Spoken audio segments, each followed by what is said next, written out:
Superb lighting, she says. All right. Okay, we are very happy with the way it looks. All right. Well, I'm very happy. Happy No, days. I'm fine. Oh. I was just fucking with you. Yeah. Now you got the envelope. Heather will kill Oh, for a yes. mint. Oh, did you load it? Huh? No, Heather will kill for a mint. Oh, yeah, yeah. Not literally. Anyone else? We got some mints. Oh, wow. I'm okay. Okay, All right, everybody grab a The mint. communal mint. Yeah. All right. Yes. Hope they're not a Mints for bad good batch. luck. We'd all go at the same Oh time. my Yeah. God, don't drink the Woo. rest of the Don't mix it up with It's Lady the brown Girls. acid. Uh-oh. Shannon, did you put ecstasy in your Tic Tacs again? Yeah. Oh, you can load it secretly. You ever know which one it is? Or Am I gonna know? yeah, or do you do it blind? Tell you what. I usually don't pay that much Now, we're attention, going to really. need to do sound checks real quick. Think it would Okay. matter much? Hi, I'm Shannon X Kane. We got some guests with us, and they're really groovy guys. You're gonna love them. And so anyway, we're gonna be talking. And I don't even know what the hell they're gonna be talking about. So this is gonna be just really interesting. And we're gonna have a. You get to guess the magic word. Oh, you can't see through it. They're all in English. Yes, sir. We're here to talk about, is atheism a bad influence on the United States? Okay. Just like that? Okay, go. Jesus. Daryl? Test 1, 2, test 1, 2, about to go live with the Fayetteville Freethinkers After Dark. Call in, guess the word, win $1,000 cash. Hello.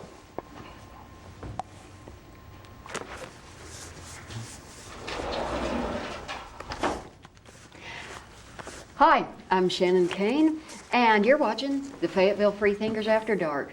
And I'm hanging out tonight with Doug Kruger and with Daryl Henschel.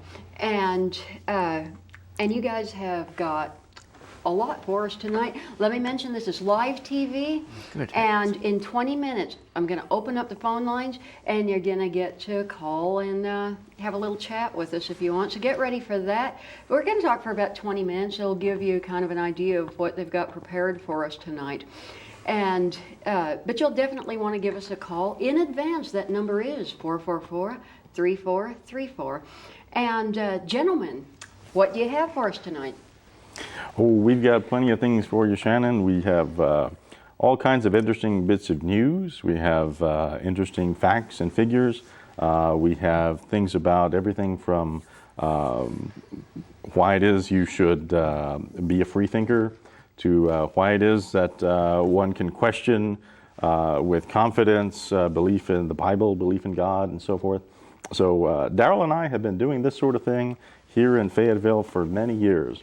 And in fact, some of you who are watching may have seen us at some of the local municipal fairs. We always appear at the Spring Fest. We used to appear at the Autumn Fest when they had that. And so we've met many of you, and we would love to hear from you on the telephones. And we're going to be, in fact, having a little bit of a challenge tonight. Daryl, why don't you tell us about that challenge? Well, okay. If you don't got the green, you can't make the scene. Oh. And tonight we are offering some green. We've done this before. It's where we offer to check your psychic abilities. And we usually do it at our Springfest booth or Autumn Fest booth. And if you can discern the word that is hidden in the envelope, tonight on the phone, call, guess the word, and win $1,000 cash. $1,000, people. You hearing that? All right. Now, like I said, 15, 20 minutes, we're just going to sit here and shoot the breeze. We're going to find out what these guys have been up to. We're just going to turn it loose and let them talk. But keep in mind, you could win $1,000 tonight. Call in live. That number, when we open it up, it's 444-3434. That's 444-3434. Go ahead and write that down now. And then in a little while, guess the magic word. Give us a call. And but in the meantime, Well, Shannon, it might be good if we were to start out with, since we're called the Fayetteville Freethinkers, well, everybody watching is going to know what we mean by the Fayetteville part. Right. But what about the part that says freethinker? Well, we usually define a freethinker in a very specific way. We say that a freethinker is someone who forms their opinions on the supernatural based on reason and common sense and not based on religion, or that is established belief, tradition, things of that sort that are Faith. known, Faith. or Don't faith. forget about faith. That's a biggie. Things that are known to go wrong, things that are not reliable means of forming one's beliefs. And if you wonder about that, if some of you are saying, well, wait a minute, surely traditions couldn't exist for a long period of time unless they were correct. Well, guess again, okay? There are many examples of traditions, many examples of established belief, many examples of religions where people were as firmly convinced of the authenticity, of the legitimacy, of the truth of their religions as people watching this show are of their own religion. Well, just think back to those religions of ancient Greece, of ancient Rome and so forth. People were worshiping these gods that now you'd be hard pressed to find anyone who would believe that those gods exist. And yet, back in those days, people believed in those gods just as much as people believe in a God today. Isn't that right, Darrell? That's right. Did you bring your God book? Oh, I didn't bring my God book. Usually you bring your God yes, book. I usually bring my occasions. Encyclopedia of Gods that has over 2,500 of the world's most Best. popular gods. The latest and the greatest. Yep. And you know, it turns out that pretty much the majority of those mentioned in my book, where are those believers now? Where are all those congregations? Where are all those people that were reciting prayers and so forth? Well, those people are in the past, and belief in those gods has disappeared. And so what we believe as free thinkers is that if you're going to form your beliefs about the supernatural, having faith is not a good way to do it, because look at all the people that had faith and it turns out that they were mistaken. Look at all the people that based their beliefs on tradition and it turned out that their tradition was mistaken. Look at all the people that had their beliefs based upon things that they were told as children. They never changed their mind. Well, that also is not a good way to form their beliefs.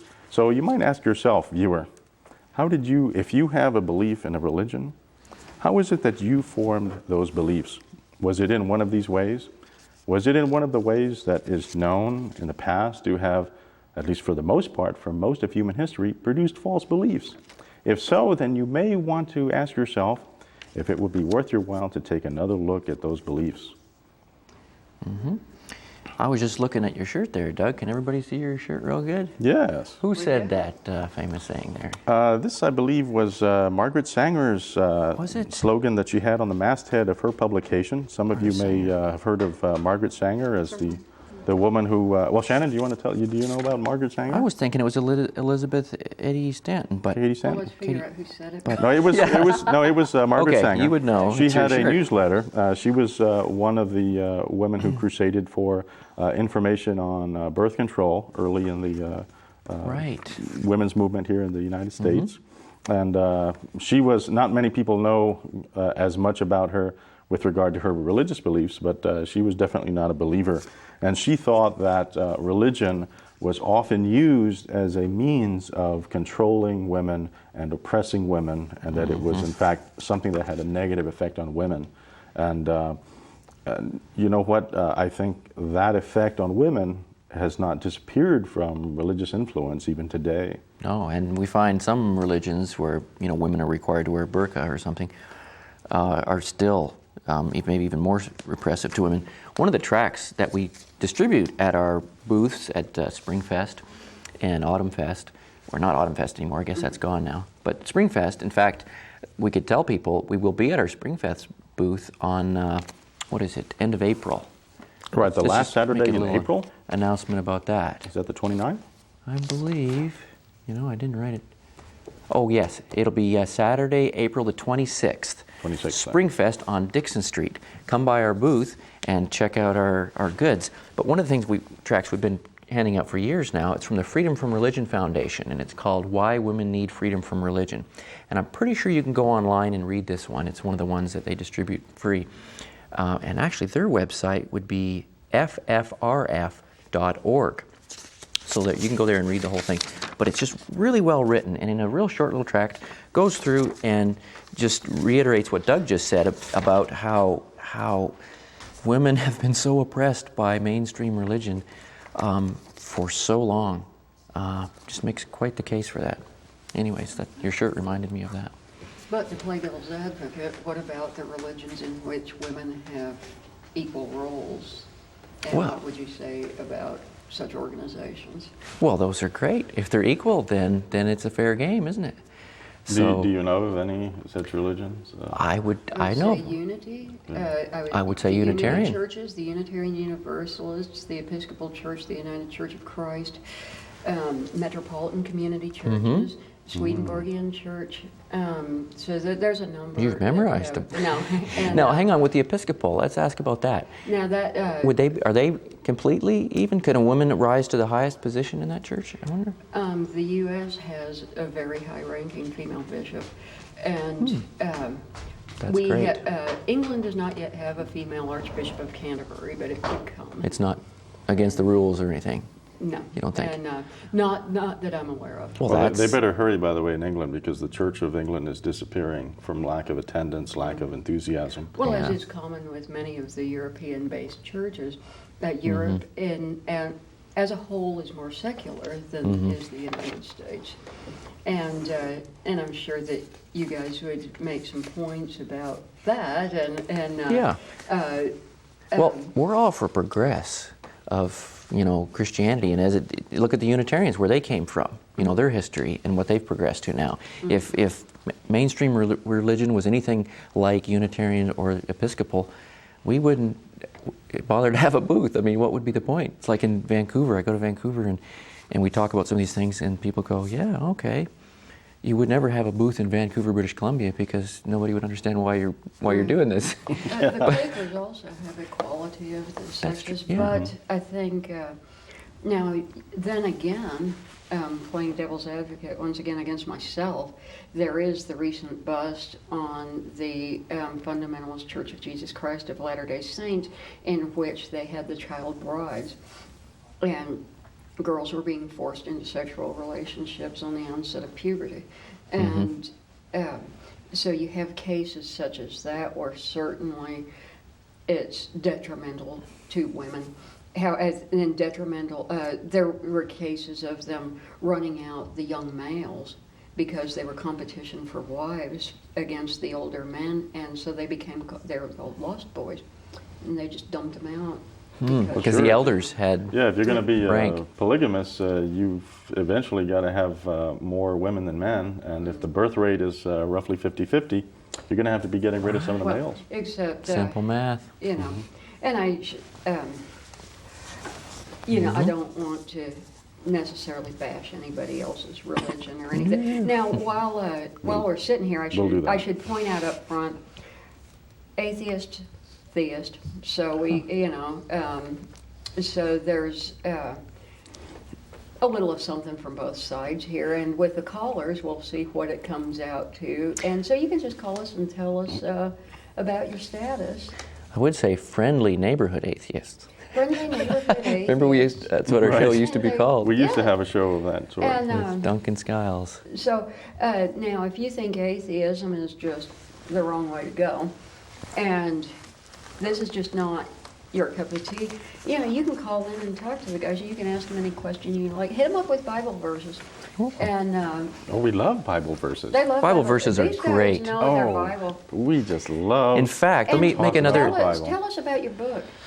I didn't even bring my book. I need to get some more copies of that. But let me do announce a little bit. We'll have phone calls shortly. But right now we also have email. So if somebody's sitting online or something or they don't want to call, they can also email us, and we'll check it here right now. Live interaction.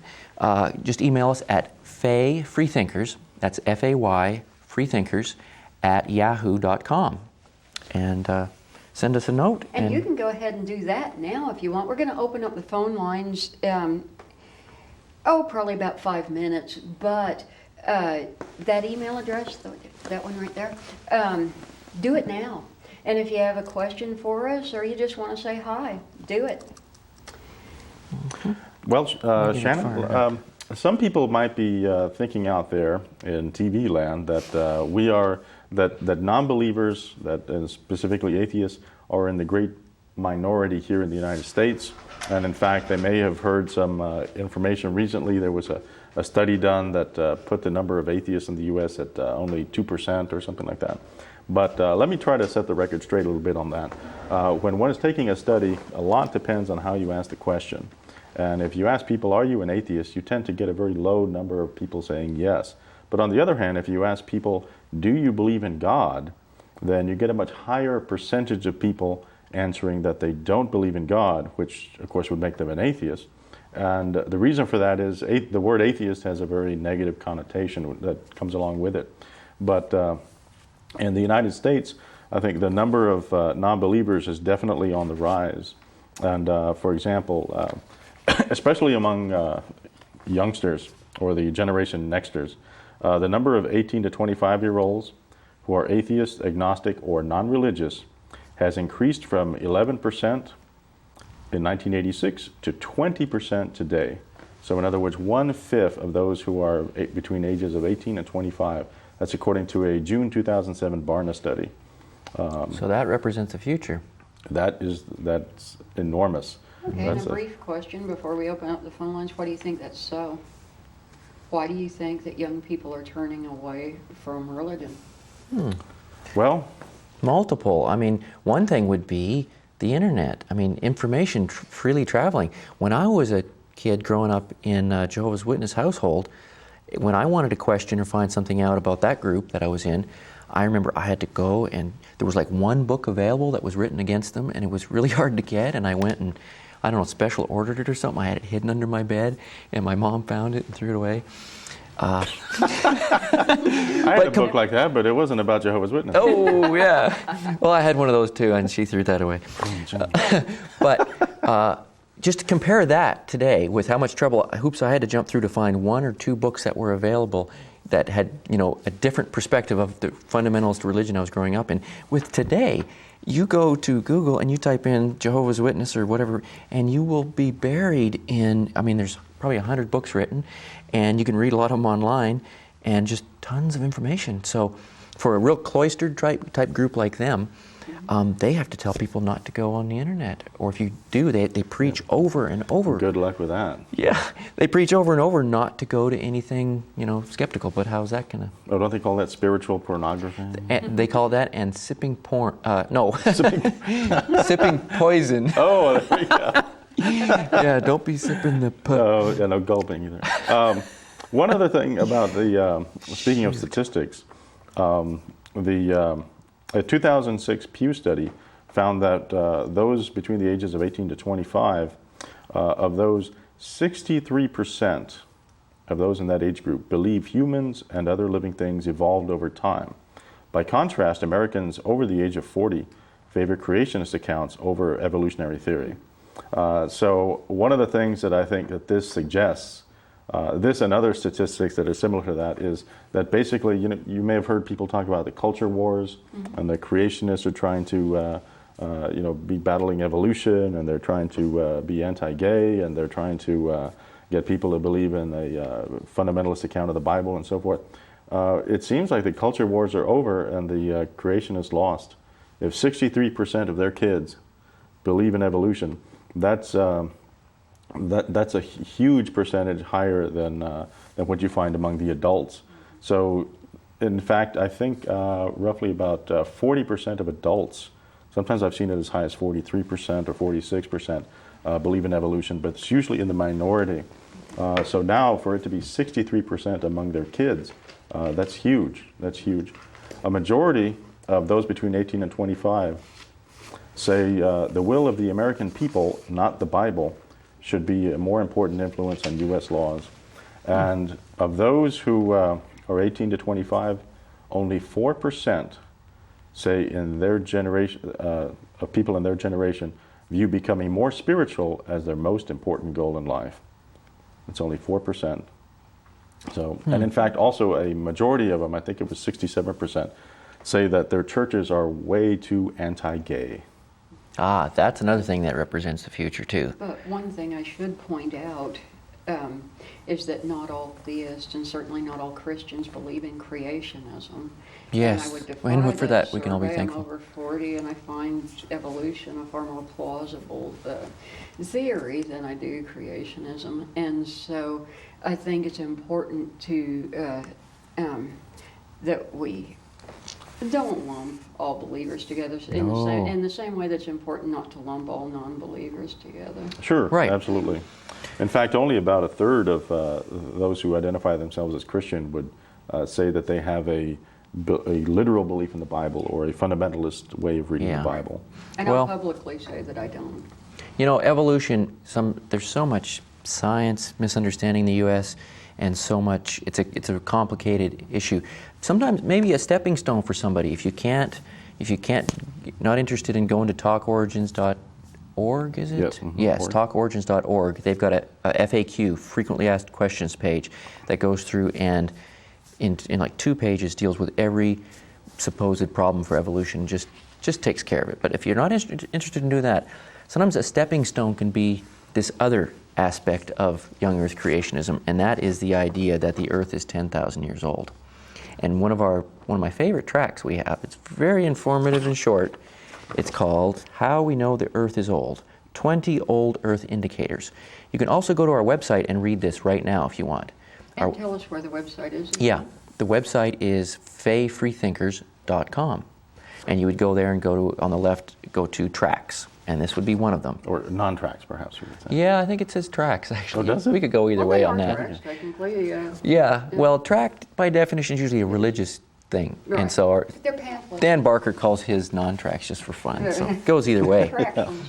But you can go there and read this one, and anybody who takes the 10 minutes to read this, it's got 20 of the most easy to understand, common evidences for showing that show that the Earth is billions of years old. It's not a close call. It's going to be real hard to get your children to go to school and be taught any kind of decent science and still be able to believe the 10,000-year-old thing. Okay, and now So- that you've made that point, it's about time for us to open up the phone lines. Oh, So, if you're out there watching, give us a call. That number is 444-3434. And you can also send in notes by email. And we're just going to sit here and have a chat. And if you want to join in on the conversation, feel free to do so. And you call us live. It's, again, 444-3434. And you can email. Daryl's sitting here. He's, well, let me give a little update on that. All right. I've got connection. It's going good, but the server is not cannot find server. So we Okay, might so we we're might not have having email some- tonight. We're having some technical difficulties with the email, but that phone works. So Yes, it does. let's do it. We tested it. And you can give us a call at any point. And meanwhile, we're just going to sit here and continue talking. But as you've noticed, we've talked thus far about atheism, a mention of young Earth creationism. Do you believe in that? Give us a call. Let us know what you think. And be sure to call us up. Here's your chance to win some green, folks. This is the magic word. They've selected a word. It's inside here, hermetically sealed. And you get a call in. Take a guess what the word is. Employ your psychic powers. And I will later in the show take a stab at it myself just before we go off the air. And so we're going to see what happens. I have no idea what's in here, but if you're psychic, you do. So call us up, 444-3434. On the way over here, I passed a sign on a church, and it said, "With God, all things are possible," quoting a certain verse. And we encourage the use of the power of prayer to find out that word. You could win that money and give it to your church. Win that $1,000, take it from Freethinkers and give it to a worthy charity. That's right. You can give it to a charity. You can give it to church. You can give it to your own pocket. Whatever you want to do. And but we're sitting here, got $1,000 riding on this bet. Isn't that worth a phone call? 444-3434. Do it now. Tonight we've got 10 words. That's 10 words. 10. We're going to burn through 10 words tonight. Are you going to be one of the 10 lucky people to take a chance on this? Maybe win some green? Somebody's on a roll. I guess they could win 10,000, eh? Oh, If they were that We might stop it psychic. after one. Yeah. How much funding do you well, have? let's see what we call up. We could go double or nothing. You know, a lot of people used to come up to us when we first started our booths and when we first started appearing on television, radio, and the newspapers and becoming famous. And people would come up to us and say, "Wow, you folks must be so brave, you know, to be doing this in the Bible Belt and so on." And at first I thought, wow, you know, it is kind of brave to be doing this sort of thing. But then as the years went on, we found so few people that who were religious and who violently disagreed with us, so few of them were willing to come up and talk to us about why we were allegedly wrong. I started changing my mind about that, and it seemed to me that they were more afraid of us than we ought to be of them. So if you're out there watching and you think these guys are full of it, if you just think that atheism's all wrong and that these guys are destined for a blazing box seat in hell, call us live at 444-3434. Call us up, consign them to hell. They're ready. Consign us to hell. You can also call and be nice about it. Oh, yes. Yeah. So, How often are they doing live call-in shows? What's on, that? On the cat. How often are they doing live call-in shows? well, I'm not. A lot of people might be shocked tonight. Whoa, it's live at the station. I'm not really sure. It's not really, really often. I haven't done one in about a year. So, so remember, people, it's live. This is live TV. And if we screw up, that's live too. Oh my goodness. Oh, we how better could we be screw up? careful. We're so prepared. In fact, we even have our Bibles here in case somebody tosses us a tough one. Okay, cool. And or you can just pick a random verse. All right. There we have a call. Here I we guess I'm go. going to give up on the internet. Hello, you've reached Freethinkers After Dark. Hello?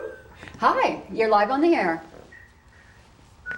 Live on the air? Yes, That's you true. are. What's up, Kruger? Hey, how's it going? Who is this? Is this? Class, bro. All right, man. One of my fans, I suppose, right? Hey, hell yeah. I'm a fan. There we go. We've got You got no. a question for us tonight? So, well, what do you think of the show so far? I missed class on Thursday, man. I'm sorry. Oh, okay. well, I'll go over with you about what you missed, and we'll try to catch you up to speed there. How's our skin tone and everything? Did we need any adjustments? Do they need makeup? Oh, no, it's looking good. All Looking right. great. All right. All right, thanks. You got anything you want to ask the guys about? There is a bit of a delay. No, I was just calling in. Say what's up to Kruger. He's my boy, just All give him a right. little support on the air. All right, well, thanks Go, for Kruger. calling. Just a little shout out. All right, man. Good deal. So, good to hear from you.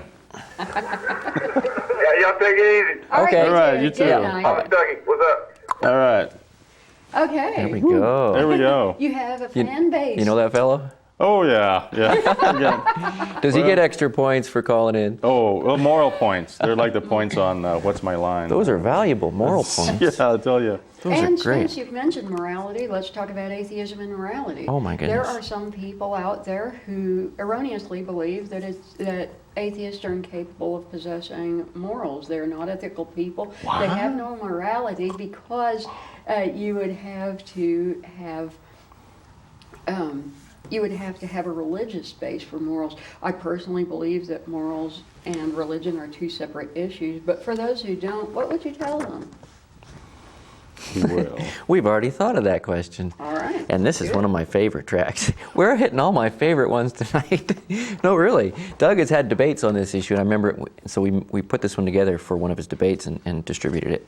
But Doug, you teach this ethics classes and things. Maybe you want to talk about this one? Sure. Well, it's one of the most common questions that people have about atheism and non-belief. In fact, I remember one time I was on a coast-to-coast radio show, and the fellow opened the show up to questions, and 3 out of 4 questions on that show were specifically about how can you have ethics? How can you have ethics?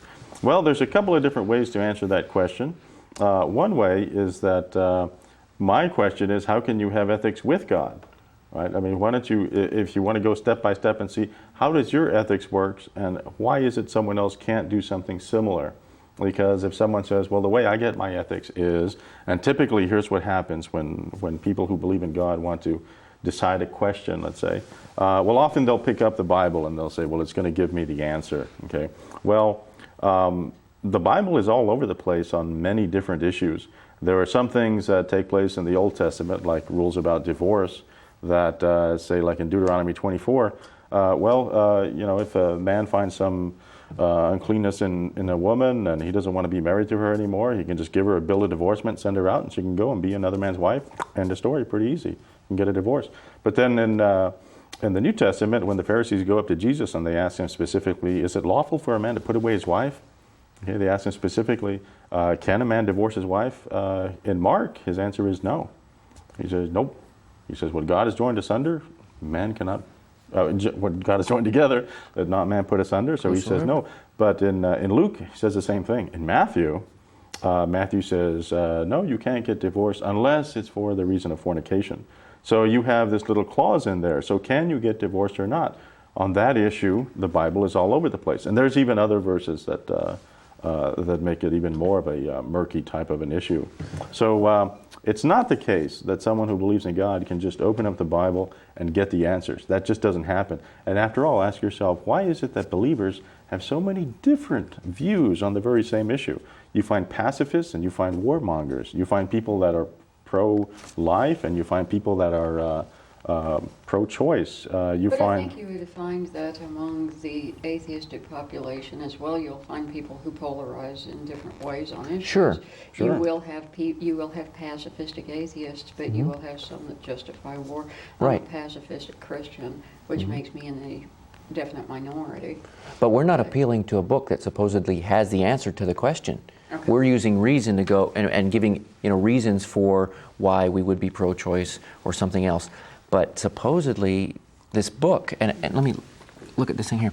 I think it's even a little worse than Doug is saying. On all the major moral issues that we can have, people look to the book, and what do they get? It's all over the place. And then the list we have here, Doug covered them: capital punishment, abortion, divorce, physician-assisted suicide. We could do a whole show on that issue. Gay rights. We find Christianity's changing now on that. The churches are improving and coming to embrace secular values on that issue. Women's rights. The history of the church is just, in this last 100 years, it's been a huge change. Corporal punishment. Should you beat your kids? I know a lot of churches where they teach you pretty much have to do it that way, and then others would say no. War, Doug mentioned, birth control, fetal tissue research, cloning, separation of church and state, slavery. In fact, the challenge is find a moral issue among people who believe that they have absolute morals in the Bible that they can all agree on. And in fact, when something isn't mentioned in the Bible, or sometimes even when it is, like some of these modern people see all kinds of different views on it in the very same book, then sometimes they say, okay, well, here's what I'll do. I will pray about that issue, and then God will tell me what to do. Well, is there anything more subjective than someone just having some sort of a feeling and saying, well, I feel that God told me to do such and such? Well, basically then it comes down to, I'm going to do whatever I feel.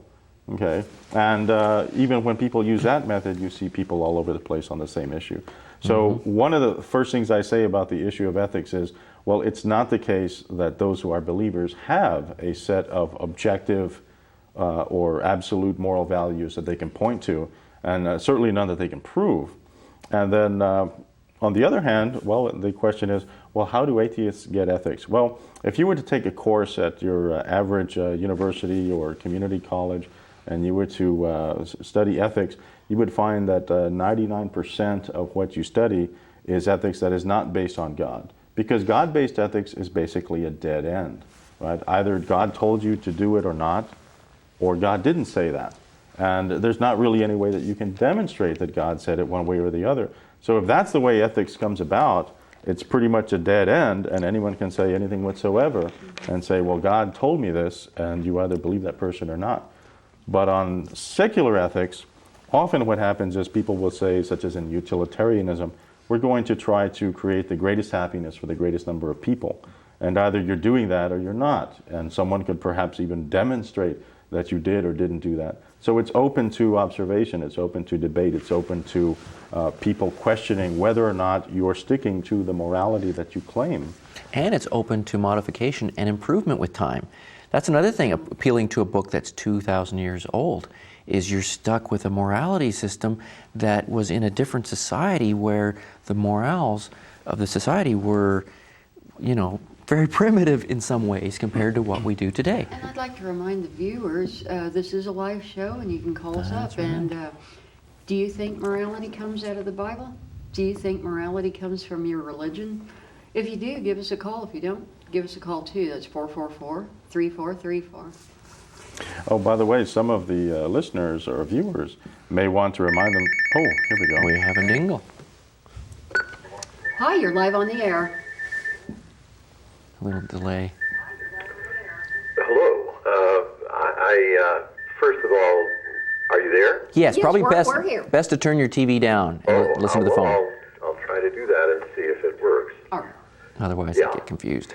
Okay, and now I'm not going to hear the TV, so I'll just be hearing you. Sure. Okay, great. First of all, guessing what's in the envelope. Oh, he wants to go for the green. Well, no, I No, also that's have a good. question, but Sure. I wanted to guess. Now, are you going to guess just intuitively, or are you using any special powers that we should be concerned about in your attempt? Well, to the degree that any power is special, can I say the word out loud? Oh, that's how you do it, That's because good. we're going to open up the envelope. I mean, I could also say it without saying it. And No. then Here's- it would be. Here's how Say the it right out loud. here's how the correct, game but- works. You say you select the word, you say it, and Yeah, we'll open the envelope. I deeply believe the word is osmosis, but Okay, so that's your selection? if I'm wrong, that's all right too. Okay, she is now going to open the envelope live on TV. Watch the TV. She will hold it up. If that's the word, you win $1,000 in cash tonight. Let's see if that's the word. I'm sorry, the word is rectangle. Rectangle. Well, it's almost osmosis. That's Yeah, there it's we go. that's there's some. Reload. Sure. Okay. So And you had a osmosis. question as well? The question is, I mean, so far, you know, this question of belief is based on certain matters of belief, but a further question is, should one believe in anything? I mean, Well, is there That's a little anything to broad, believe maybe. in, or So you're wondering And if so- someone should be a total skeptic and not believe in anything? Well, yeah, even beyond, yeah, I suppose skepticism is one way of putting it. Or I mean, is belief in itself a major problem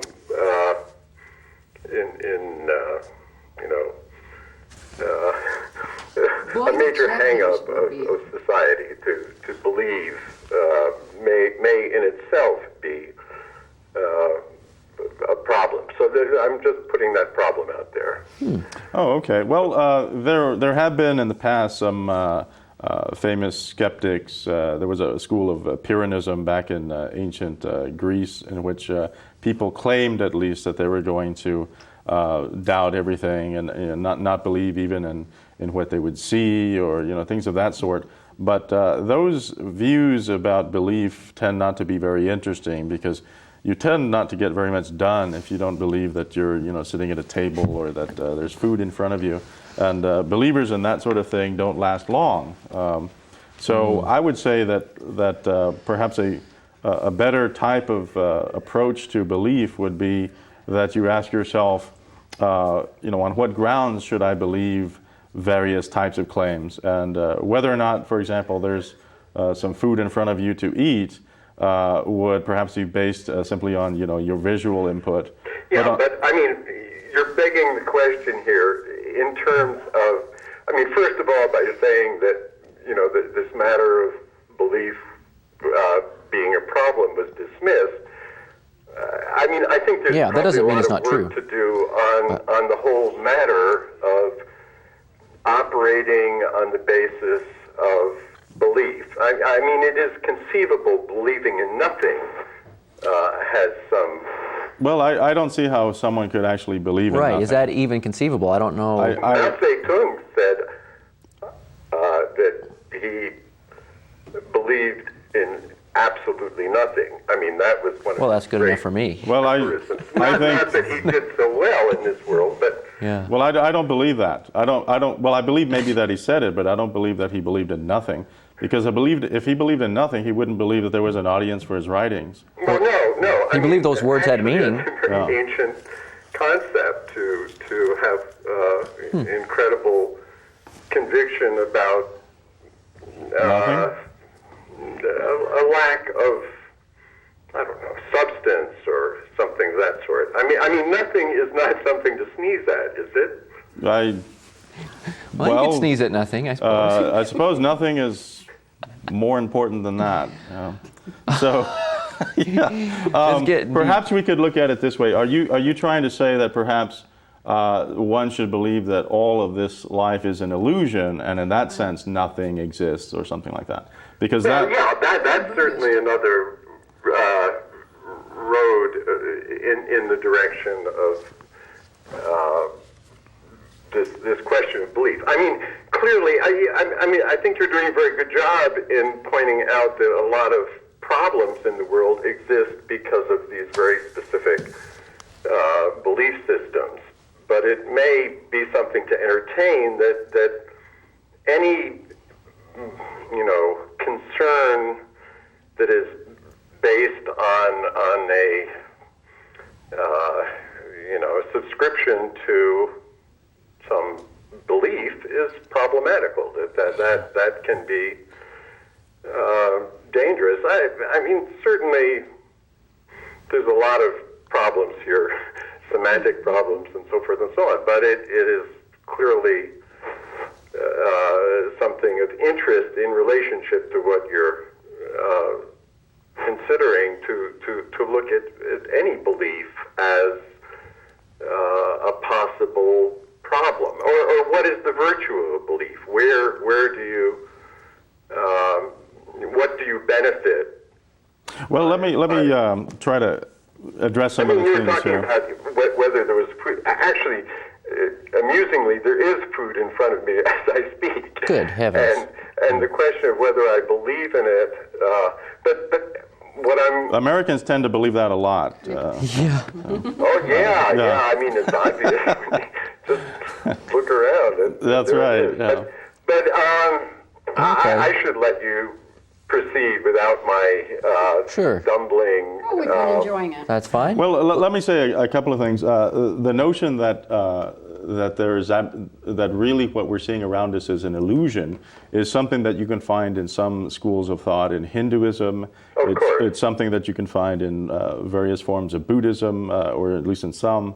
So it's not something that's completely outlandish. But on the other hand, that is different from having no beliefs or belief in nothing, perhaps. And so, but the notion that you would end up believing nothing, or that somebody could do that, I frankly don't believe that that's possible for a person to do. So you have a set of beliefs that you feel very comfortable about when you kind of jump out of bed in the morning, that there are these things that are certainties that you...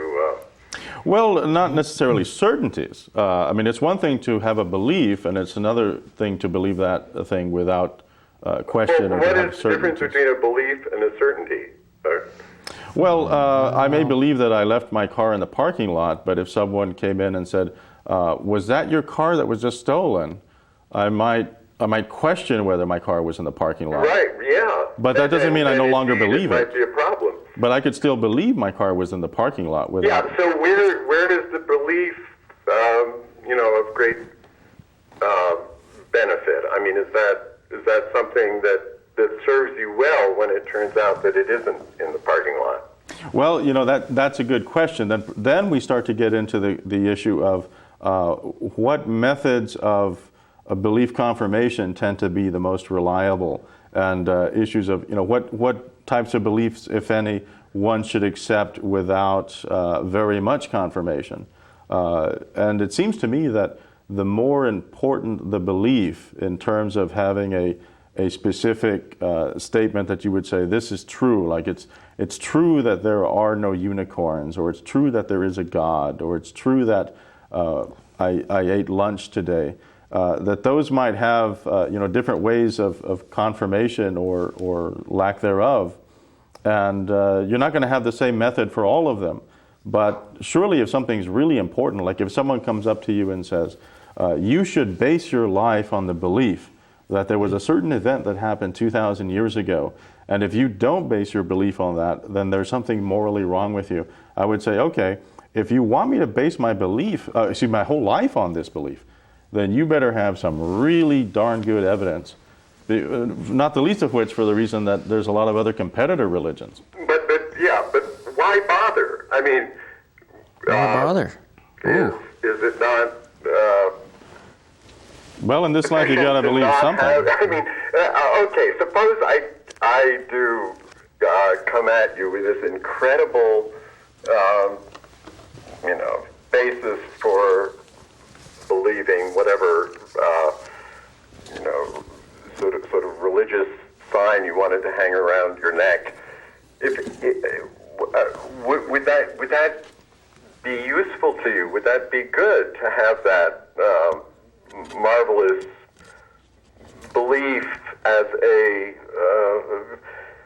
matter of functioning if, for example, something comes along that isn't, a door that you can't open with that key? I mean, well, I would say that's what I'm really getting at here is what is the good of having, this skeleton key belief when we really haven't ever seen beliefs, or have we? I mean, have we seen beliefs that have? Do you have beliefs that?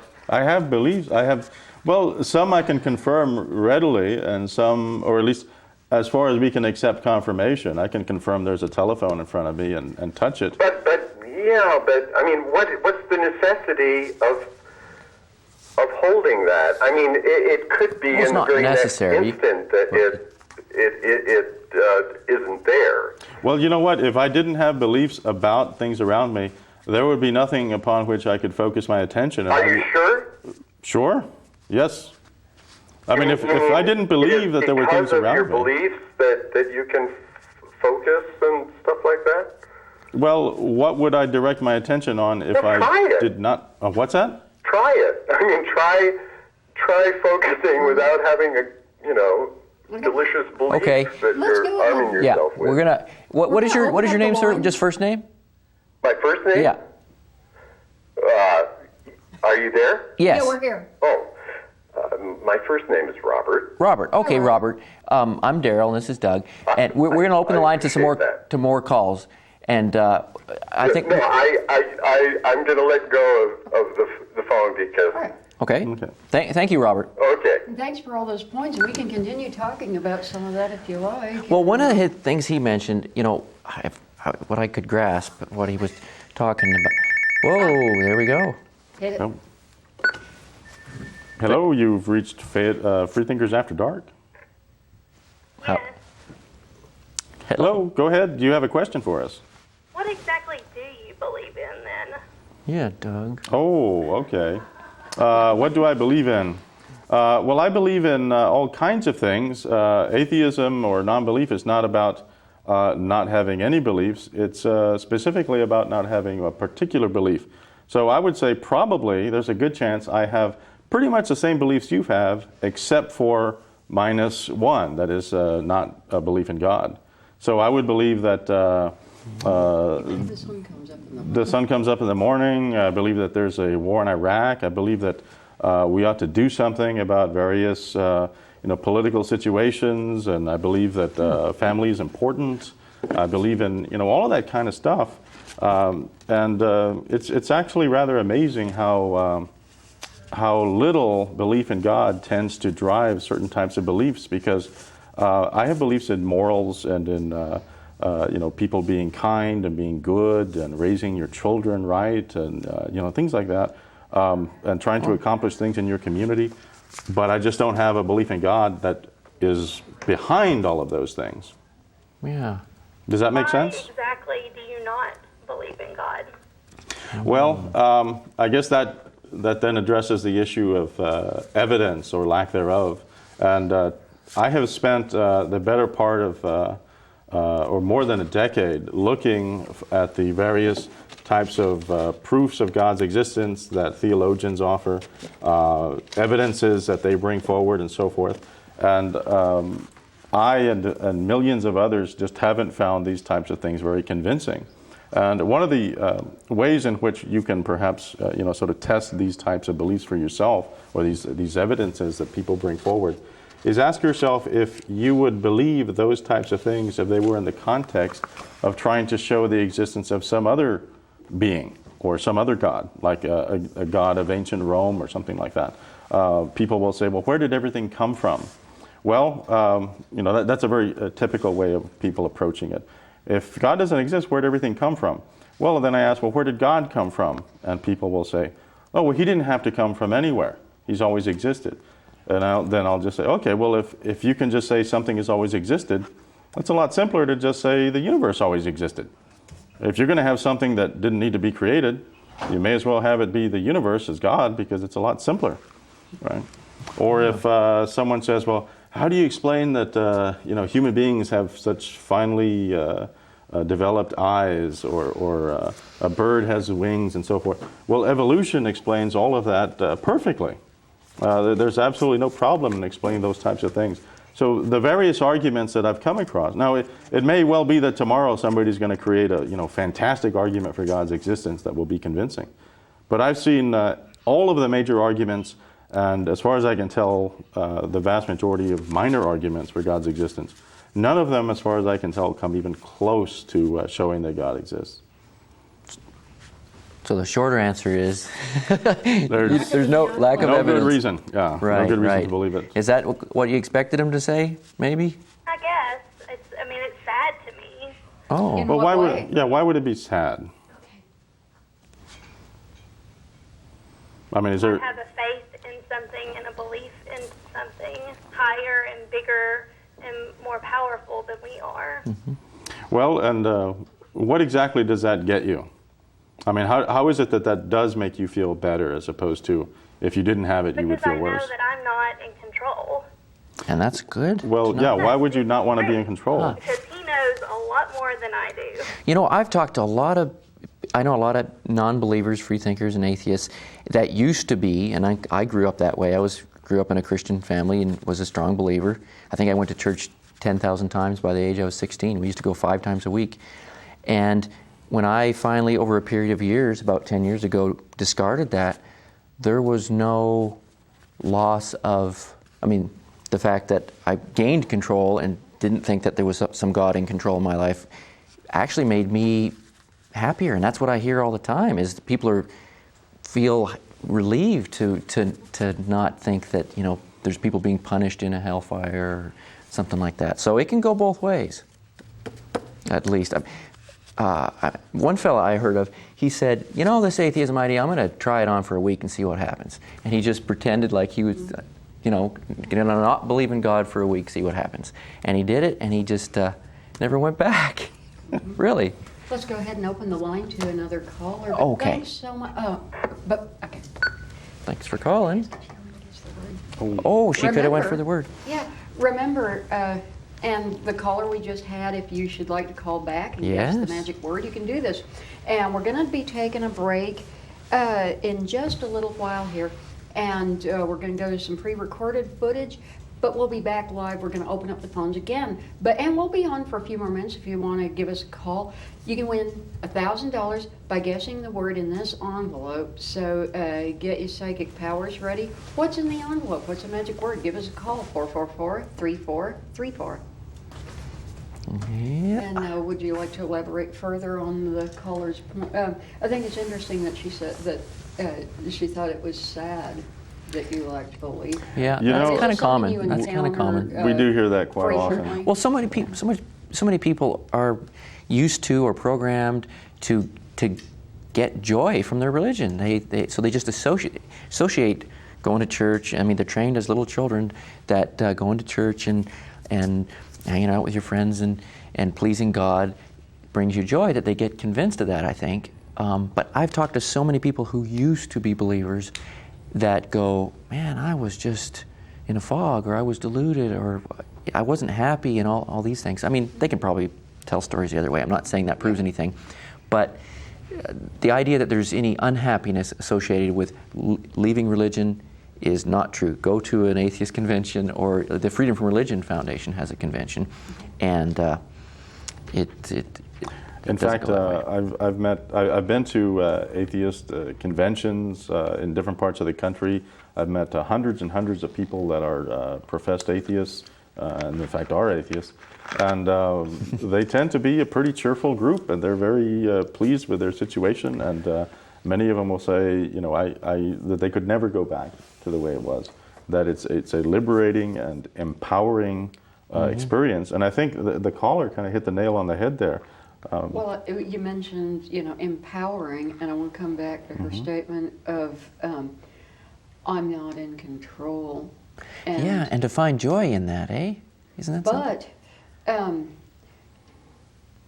and to play devil's advocate, do you ever sometimes have the feeling that there's something transcendent of yourself, that there is something out there that is much larger that you could put any sort of stock in? Gravity? Okay. And Well, transcendent. Well, transcendent, okay. there's lots of things going on in the brain. You have dreams. There's the subliminal working in the background and things. So, but transcendent. No, I never in have other had that words- feeling since I've become an atheist. And it's not that I'm not open to that. Yeah. I'm open to, in fact, anything that people can show is true or likely to be true. I'm not an atheist because I just want to shut out the idea of God. Or, in fact, I didn't want to. I was raised in a religious household, and I even taught Sunday school at one time. My Your father dad's is a minister. Yeah. So I was heavily invested in this sort of belief. It's Which like is important to point out that both of these gentlemen came out of religious backgrounds and decided to walk away from that. Now, some people use an argument from just sheer awe. You look at the sunset, you look at the beauty of nature, you look at a meteor shower and all this fantastic stuff. That's cherry and to picking. many people, this is proof of a creator. And to you, clearly not so. Well, Clearly, to me, clearly not so. that's cherry picking. I mean, there's lots of wonderful things in the world to look at, but there's a lot of, look at nature and dog eat dog and Right. the suffering and the Cancer and the pain viruses and, yeah, there's no end of. tsunamis and but If it's in addition designed- to that, I see stars in the sky, and it seems to me that I have so many of your viewers may be upset about this statement, but I feel like I have a better appreciation if I don't need to believe that there's something behind it, because to me that would be like looking at the Mona Lisa and saying, wow, that's a beautiful painting, it's too bad it's not haunted, as if somehow it's being beautiful isn't good enough. There has to be something behind it. Well, for me, there doesn't have to be something behind it. Well, I think Isaac Asimov pointed out that you look at planets and things, and he was an atheist and said, you can say God created this and it's wonderful, but with science, he said there's planets and they have these volcanoes on them, and they have all this stuff going on that we now understand via science, and is a step beyond. And so, the argument can be made multiple ways. But I do often hear people say, how could anybody possibly be an atheist when they wake up in the morning and see the sunrise, and they see the beauty of it? That in itself just screams evidence of a creator to these individuals. Well, I see the star, right. star rising. Don't see that at all. Okay. Yeah. And let's continue with this, but we're gonna break in about 3 minutes. And Okay. so if you have any other points that Well, you'd like to pull out. On her thing, I'm reminded of AA, Alcoholics Anonymous, that tells you can't control your life. You have to give yourself over to a force or something because, your life is a disaster and you can't stop drinking, whatever, so you have to give up that control. And religion, some people use that way too. It's as if they haven't grown up and they can't take responsibility for the control of their own life. And they go, I'll botch it up, so I'm going to let Jesus be at the steering wheel. That's kind of how we treat children. We go, you can't do this, you can't do that. You're a kid. But at a point, it's okay to grow up and take responsibility for your life and your actions and realize there's no good evidence that there is anybody else controlling your life. And the worst part about that is people say, I don't want to be in the driver's seat, and then it turns out, there's nobody there.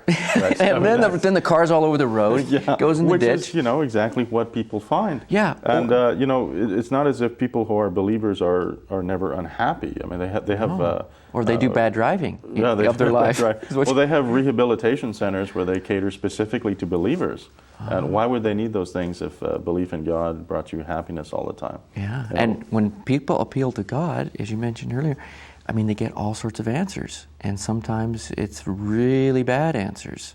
You know, planes flying into buildings, people doing things to their children or something. But when people use religion as a cover, this latest incident with the Mormon and polygamy and incest with children and stuff, all under the guise of God told me to do it, I got it in a prayer, I read it in an ancient book. You know, maybe after the break we can discuss the issue of whether or not one can feel satisfaction in having a life that isn't eternal. Because that's also something that many people bring up. They say, well, true. If this is going to be the end of everything, then you know, how can you feel so enthusiastic about life?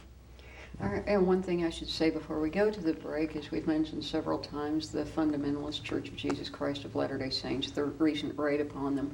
I wanted to point out that this is not the mainstream Church of Jesus Christ of Latter-day Saints. This is a different organization. So for my Mormon friends out there watching, I am not in any way associating your organization with this other group, and I just wanted to point that out. We're going to take a break, and we're going to leave you some nifty footage to watch, and it may have some people you've seen before on it. We're going to take a break. We're going to be out for about the next 15 minutes, and we're going to come back. We're going to open up the phones live again. And so feel free to give us a call. And don't forget, you could win $1,000 by guessing the word inside the envelope. I don't know what it is. Do you? Give us a call after the break, and we'll be coming back with you live. Thanks for watching.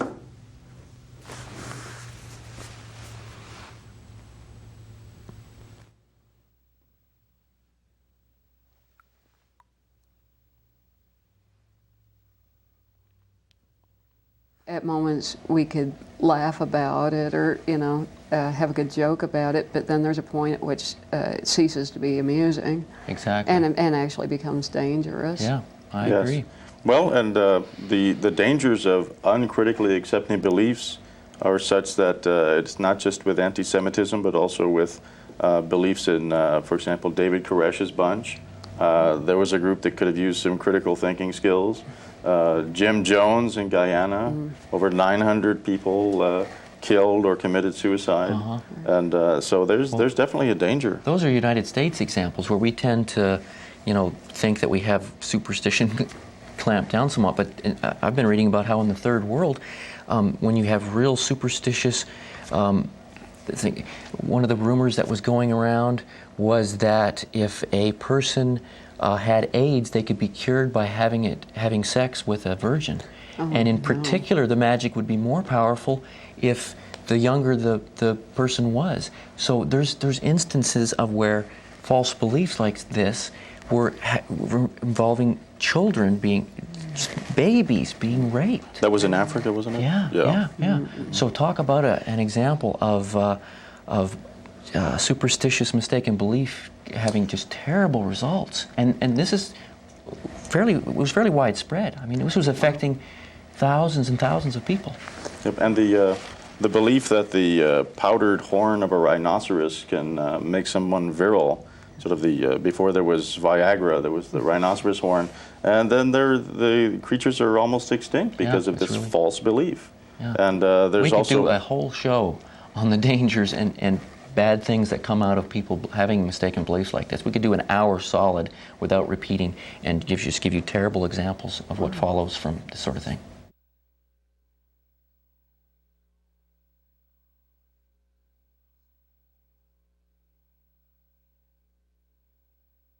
Do you also debunk conspiracy theories? Is the world really being run by the Vatican or the Freemasons or the Illuminati? Absolutely. Doug just wrote an article which is in the latest issue of All About Town. Oh, well, let's qualify that answer. When she asks, is it being run? That answer is no. Okay. The answer is debunk it. That answer is yes. The answer is yes. Okay, let's just make sure we're clear about that. Right. Absolutely. In fact, I'm going to give a lecture at the library tomorrow about a local radio show that promotes the most bizarre and overstated claims about one world government things and how our government is involved in mass killings of citizens and hiding the bodies and guillotines, and that our soldiers over in Iraq, the military is actually doing these mass graves and hiding the bodies. That seems to me dishonorable to people who have gone and fight and you know, right or wrong, are giving their lives for their country, and to think that their country is so disgusting that they're killing their own soldiers.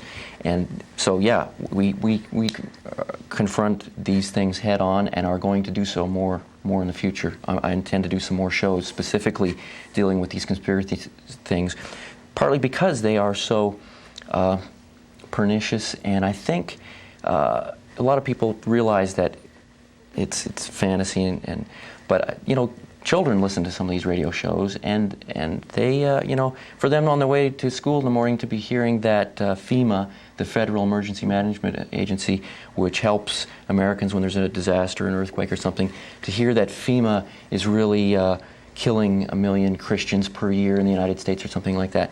That's not just false, it's disgustingly, perniciously false. And I know children that listen to that show, and they've believed some of these things.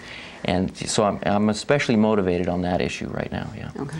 Well, some of these claims about conspiracy theories are so bizarre that I find it very difficult to understand how any adult in our society could believe these things. For example, there's a fellow named David Icke who believes that all the world leaders are actually reptiles, and that they can morph from human to reptile form, I guess basically at will, and they drink human blood in order to keep their human form, and all kinds of other nonsense, right? And been to the guy's website. The guy gets booked to go around the world and speak. He's going to be at a local radio show here in the next 2 weeks. He'll be... Oh, yeah, joy. Frank's show. He will be on there. So he's going to be coming here and telling people that, you know, George W. Bush is a reptile. And he's not meaning that as an insult. He's meaning it as a report.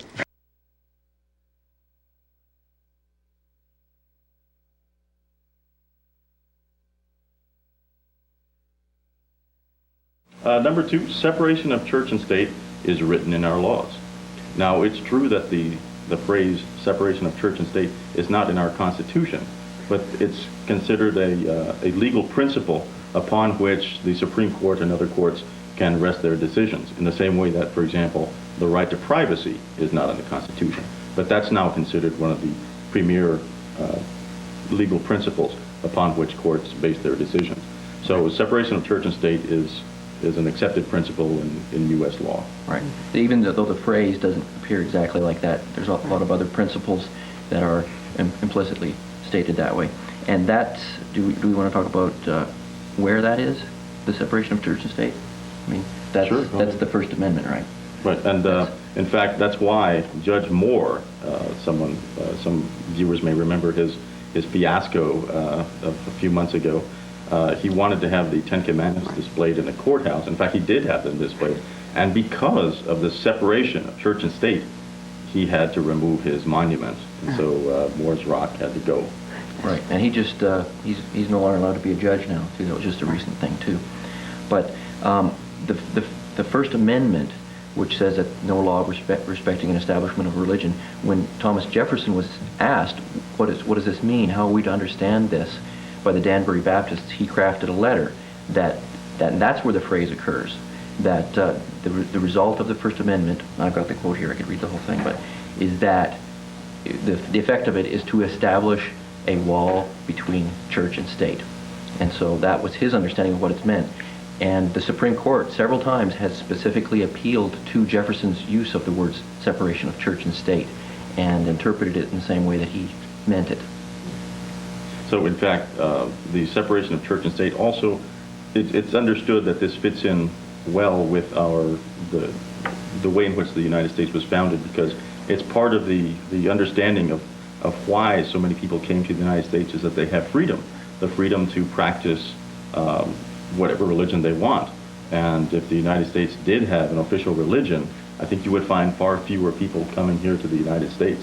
So it's understood around the world that there is this separation of church and state here in the United States, and it's worked marvelously throughout the U.S. history. If you look at the larger context of why they would craft a First Amendment like that, it makes perfect sense. There's many, many quotes where they were complaining about the atrocities that were occurring because of areas trying to have an establishment of religion, with the Puritans chopping off the ears and the noses if you weren't in the right denomination, and they didn't want that. They knew that was what was happening across the sea. So that's two. Okay.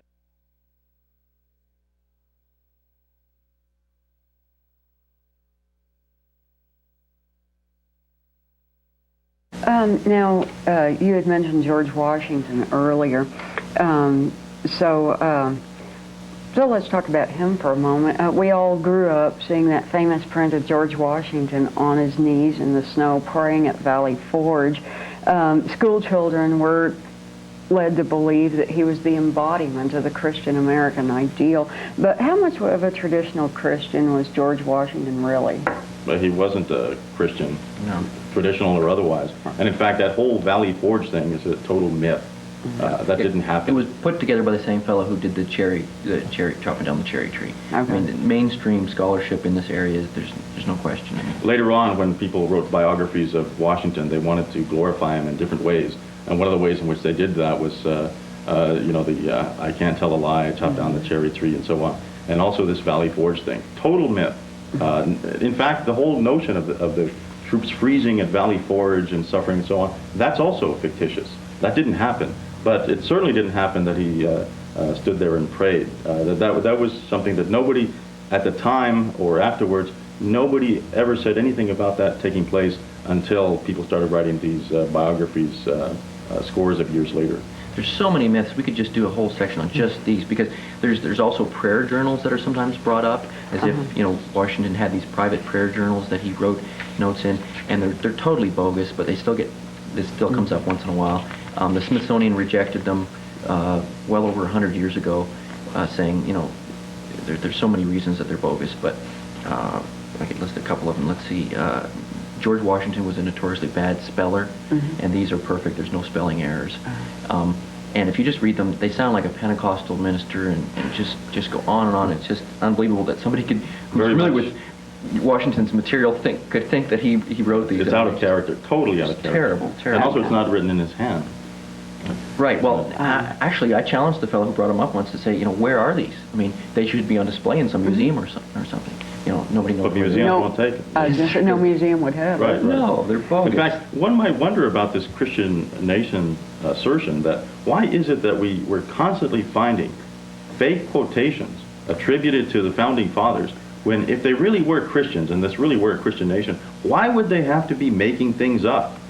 If something is the truth, if you have evidence of something, why would you have to make up evidence? Well, you wouldn't. You would just present what's there. Well, the fact is, just the fact that they make up evidence suggests that they don't have a case. And they do it a lot. This is a real problem. There's a group called the Wall Builders. David Barton is the head of that group, and this was put out as a consumer alert. This is when David Barton, who's been traveling the U.S. since the mid-'80s, doing these seminars and selling books and handing out pamphlets with bogus quotes on them. And he admits now that many of them are bogus. I mean, I've got a whole page here. These are the ones that he admits now. Some from George Washington. Here's a classic one. He attributes to George Washington: "It is impossible to rightly govern the world without God and the Bible." That's one that's passed around a lot. Totally bogus. And he admits it now.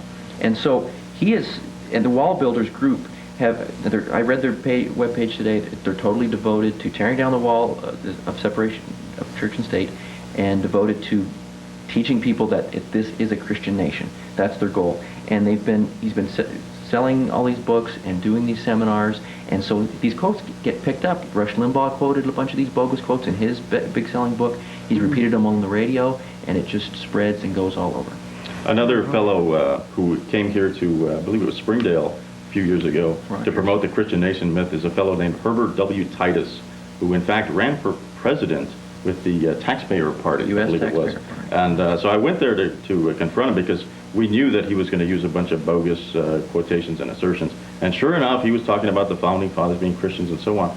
Afterwards, I went up to him and I told him, "Hey, how can you say that Washington was a Christian, or that Franklin was a Christian? These are known deists." And you know what his response about Franklin was? He said, "Well, on his deathbed, we don't know what was in his heart." So apparently, if we don't know what was in his heart, then you can just assert you do know what was in his heart and that therefore he was a Christian. So Doug said he was a deist. Where's your evidence that he somehow became a Christian? And of course he didn't have anything. Yeah, and in fact, then he got mad at me for calling him on this, and he said, "Oh, well, you just have a stiff neck and a hard heart." So, but other than describing my anatomy, And he he didn't have doesn't. anything of substance.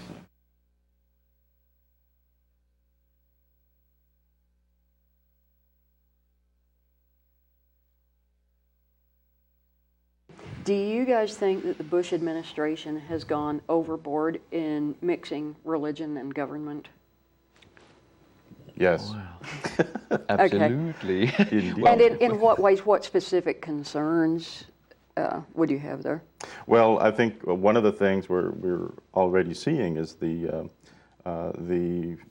religiously based aversion to allowing a woman to have her reproductive rights. That is, in other words, opposing abortion. This is pretty firmly based in religious view among the conservative right, and that has led to having a couple of very conservative people put on the Supreme Court. And now we just saw in South Dakota, I saw today in the news that they have passed a bill banning abortion in both houses, and the governor has announced his intention to sign it when he gets to his desk. No exceptions, hardcore. Yeah. Yeah. So that would be one example, and I think there's also just the atmosphere in the White House and other branches of government seems to be on a much more conservative bent, largely because of religious views.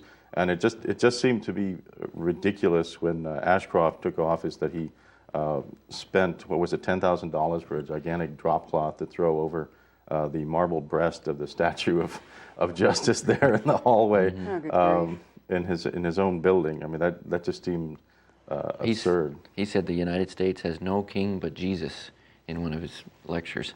And weren't we founded as a country on the basis that we're not going to have any more kings? I mean, that was the whole point. I want to come back to this in a while because you have a lot of fundamentalists and other groups asserting that the United States was founded on a principle of being a Christian nation. And I know that I've discussed this with both of you. You have an award-winning show on that. An award-winning show on the topic, but our freethinkers here say that that's not necessarily the case, and I'm going to let them state their case in just a little bit. We're going to get back to that.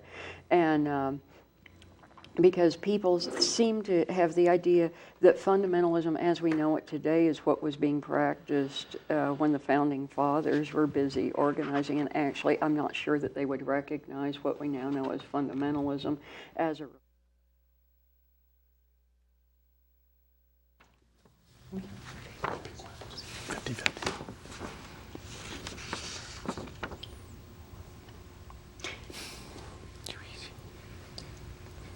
Hi, I'm Shannon Kane, and we're live, and we're talking with Doug Kruger.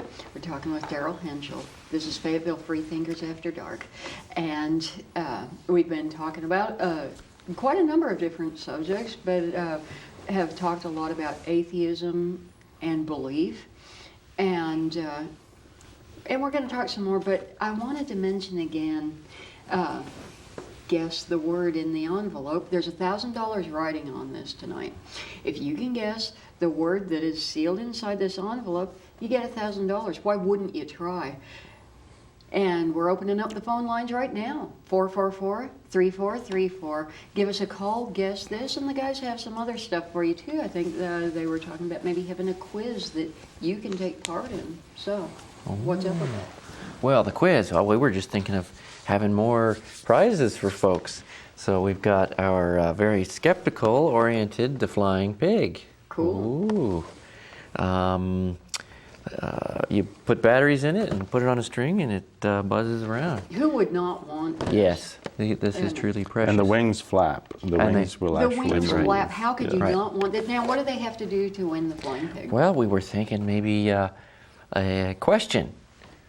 A question perhaps about the If Bible. they can They're answer. going to ask you a question about the Bible, and if you get it correct, You win the flying pig. Because Bible education is very important, and one of the things that we spend a lot of time on, teaching people about the Bible.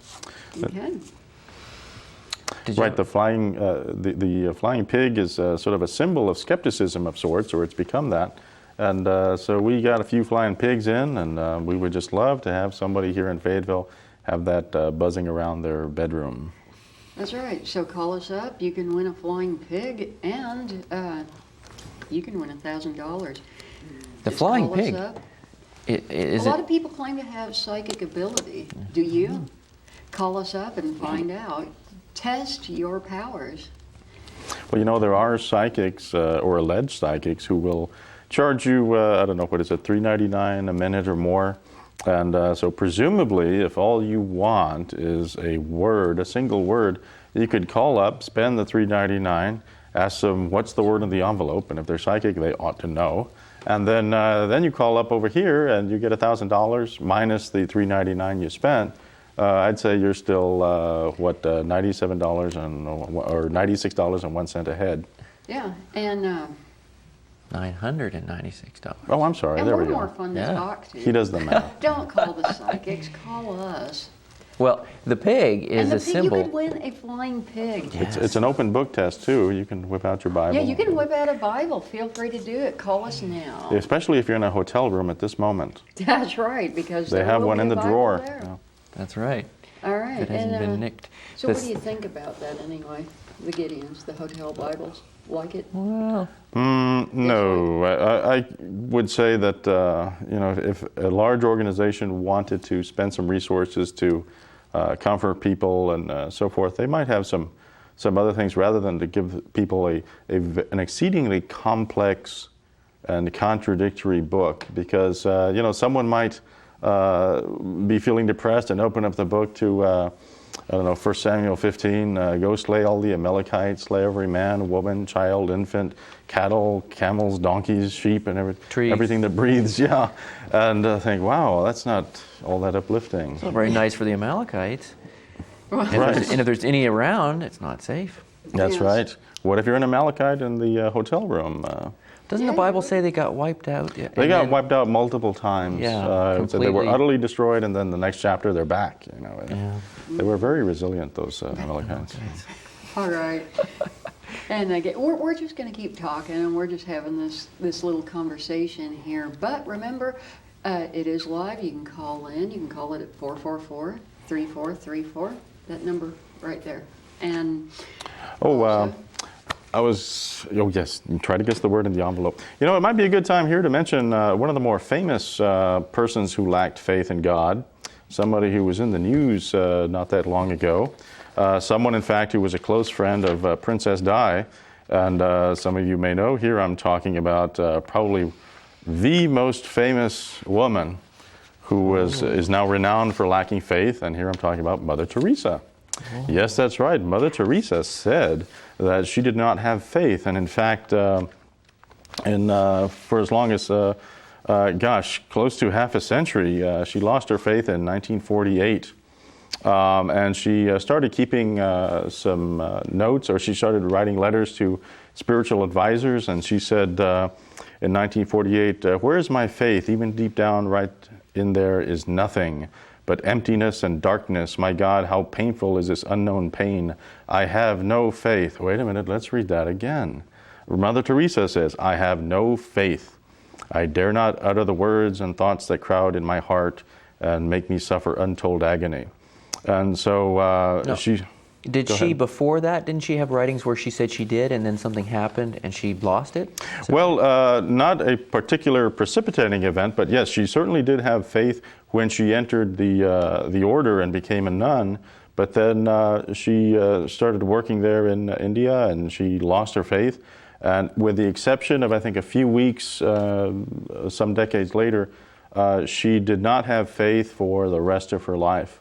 And so even at the end, and yet she concealed this from others because she knew that she was famous. She knew that she was a good PR element that could be used to get in more money for her order. So she kept this to herself. And in fact, significantly, when she was dying, she left specific orders, specific instructions for the people in the church to burn those letters, all those people that have received these letters. Well, it turns out that the people to whom she had sent these letters collected them together, and they said, for some strange reason, this is just too good to pass up.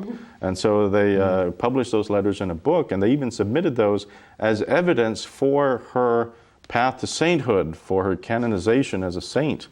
And I suppose their reasoning was that if someone such as Mother Teresa could keep on doing good works without having faith, then that's inspirational.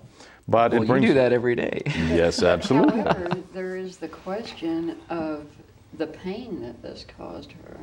Yeah. And she makes a note, yes, this is agonizing, this lack of faith, and a person of faith who is in danger of losing their faith. They'll either press through and adopt atheism or agnosticism, or you can live through hell on earth. And so maybe, I think it's difficult for, I think it's very difficult for a person of faith who is finding that maybe that's not all that it's cracked up to be. Right, and I think, in fact, Christopher Hitchens wrote in an article that he felt kind of sorry for Mother Teresa because she seemed so trapped.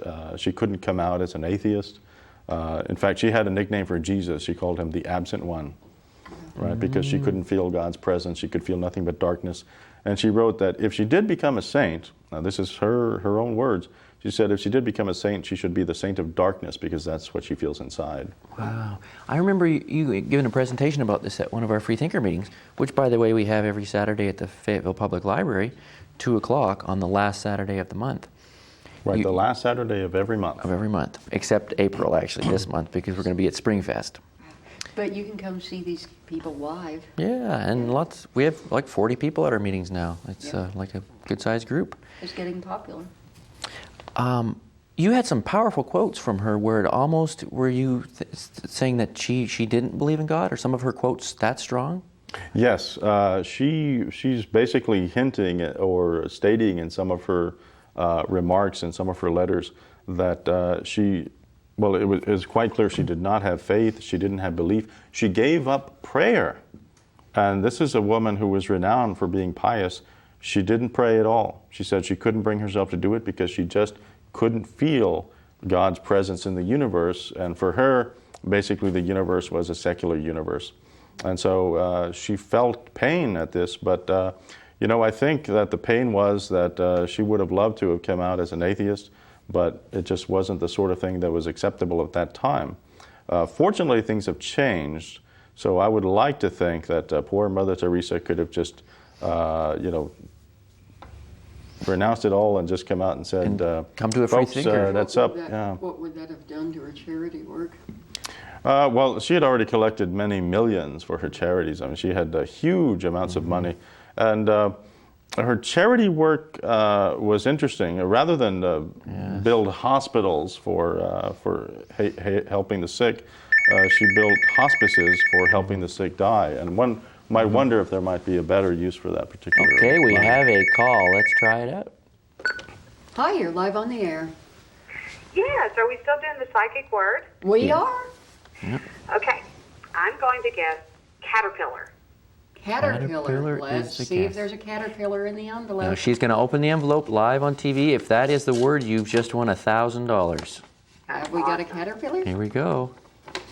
She's pulling it out. Oh, no. I'm sorry. Tool. It's Tool. It's Tool. All right. Boy. Well, No. it wasn't a caterpillar. No. Wasn't so close. Yes, though, right? Yeah. Yeah. And do you have any questions for the guys? You want to chat?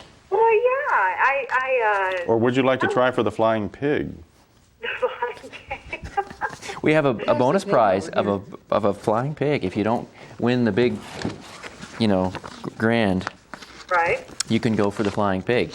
You go for the flying pig. It's a What's that? Bible question. Surely it'll match something in one of your It's a little pink flying pig. You put batteries in it, and it buzzes around on a string. And it has Oh, that's wings. pretty cool. It's really cute. And you just have to answer a quiz question to have a shot at the flying pig. Want to play? Okay. Do the piece of sword. Oh, Okay, Doug is going to give you the question now. All right, let's see. Who said in the Bible? Okay, I'm going to give you a quotation. And you tell me who it is, and of all the cast of biblical characters, said these words: "Do not suppose that I have come to bring peace on earth. I did not come to bring peace, but a sword."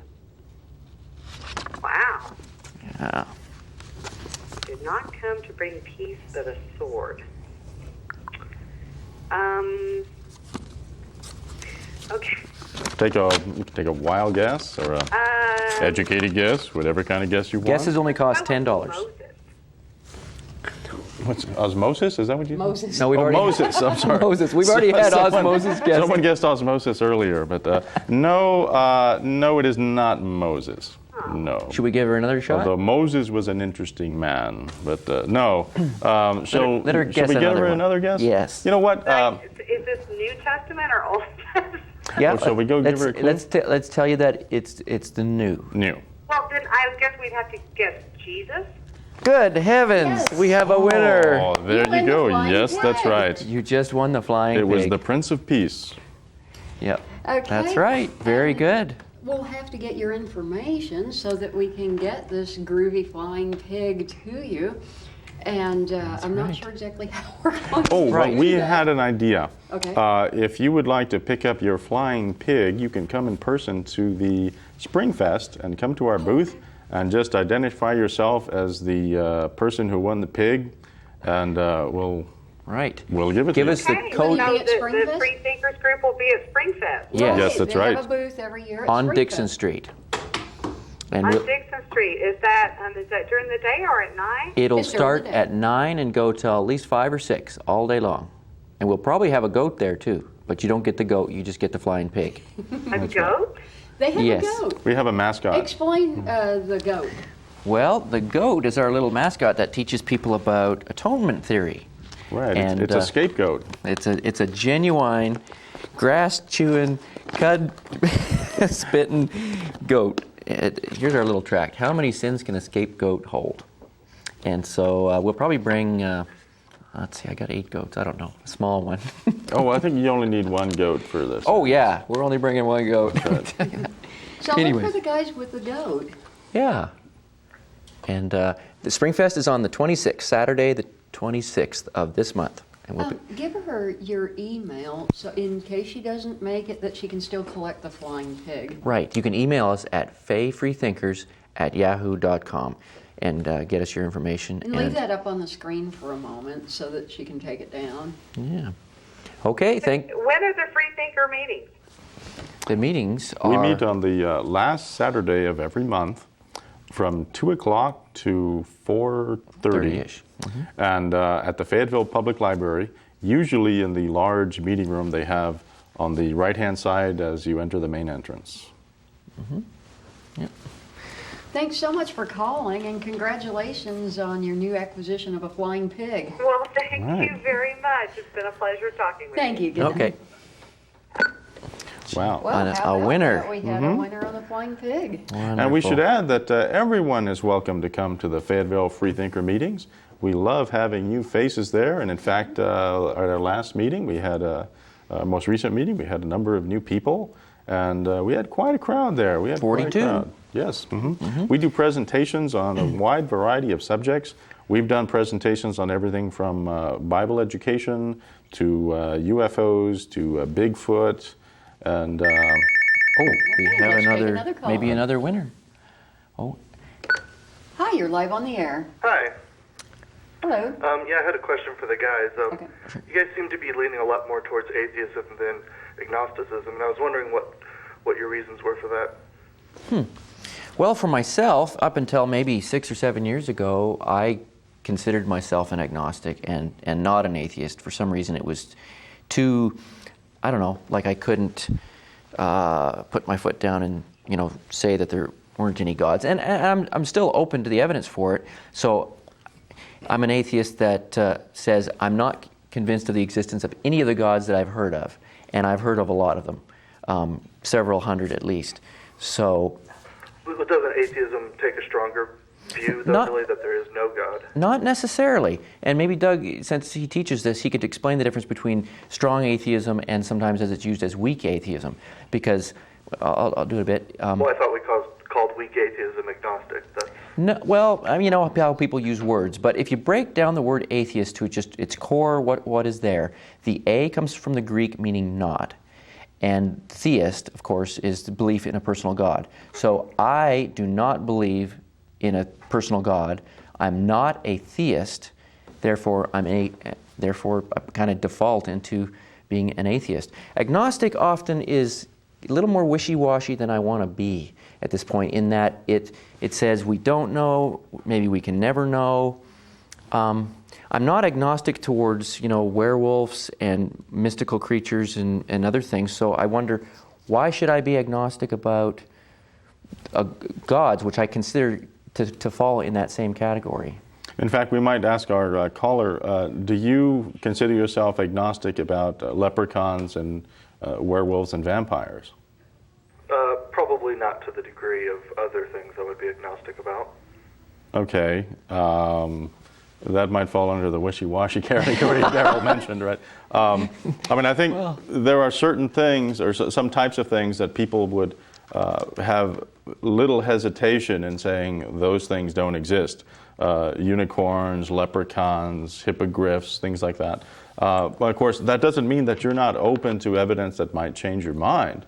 But for someone to say, well, I'm not so sure whether or not there are leprechauns, that seems on the face of it in the 21st century to just be absurd, right? And I think the same types of reasons that would go into one condemning belief in leprechauns or even agnosticism in leprechauns could be used toward the existence of gods. And after all, how many people do you meet are agnostic about the existence of Zeus or Odin or any of the other tens of thousands, hundreds of thousands of gods, right? Well, few. And so again, the same reasoning that leads one to say, people used to believe in that, I don't, and in fact I think those beliefs are false.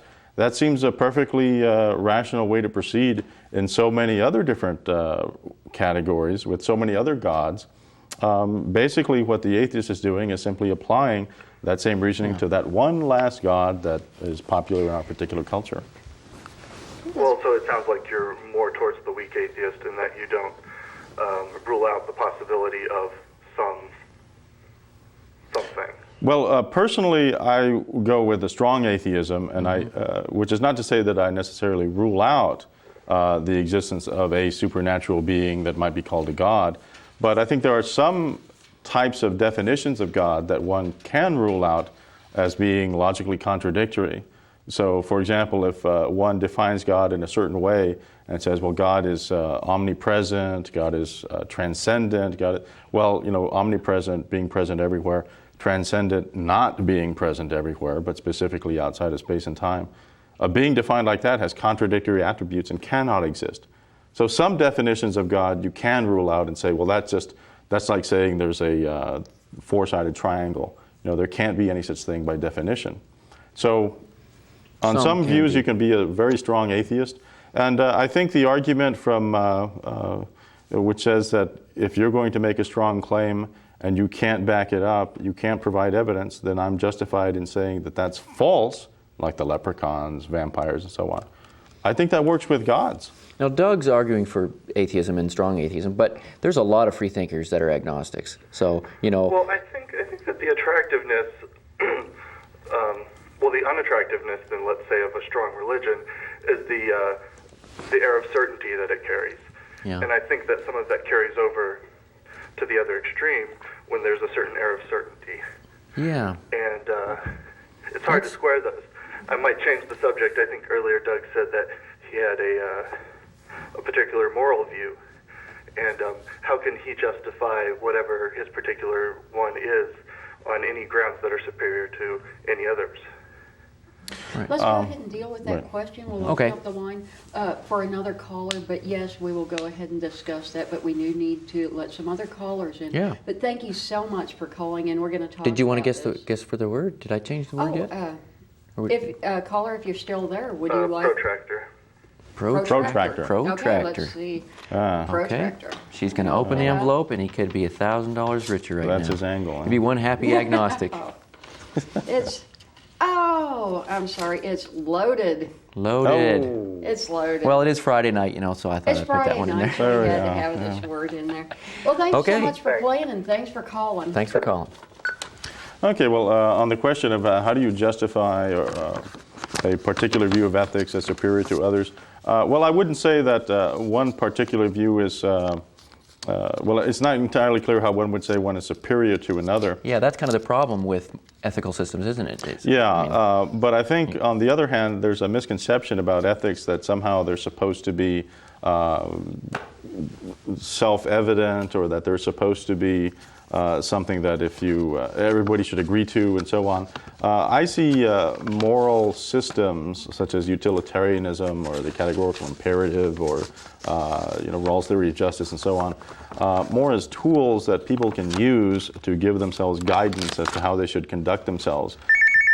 Oh, there we Let's go have ahead and take another. call. Here we go. Hi, you're live on the air. Hello, welcome to the Freethinkers After Dark. You'll want to turn your TV off and listen to the phone. Did I push the right? I believe you did. Maybe the line was 5, still there. Hello? Okay. Oh, Okay. They I guess it went was away. too much for that call. And remember, we are here live. As you can guess from the incoming phone calls, 444-3434. Call in, win $1,000. Guess the word in the envelope. Well, And so we were talking about, and let me ask the learned philosopher, Who? what is the difference between, what's the difference between morality and ethics? I think for the most part one can use those synonymously. All right, let's go ahead and Yeah. take another call. Here we go. Hi, you're live on the air with the Fayetteville Freethinkers. Hello? Hi, we're here. Hey, I thought I'd take a crack at my psychic powers. All right, All let's do right, it. good deal. Happy days. I'm going to guess that word. All right. Okay. All right. All right, let me see. I'm going into a trance. I'm going into a trance, and I think I see the word ketchup. Ketchup. Oh, All right, all right. that sounds like it has a lot of Okay, potential. I'm gonna open up Because the people envelope, like ketchup. And I'm looking for ketchup. You have to turn it upside down and hit the bottom. What if some ketchup comes out of that thing? That would just freak you out, Have we wouldn't it, got Doug? ketchup? Oh, it's horseradish sauce. Well, it starts with, well, okay. We got cassette. Cassette. Cassette. Oh, It's very No close. ketchup. Very We have a close. cassette. those things tend to get garbled into ether. You know. Yes. Yeah. Anything you want to ask the gentleman? No, thank you, my friend. All right, thanks a lot. Good Okay. night.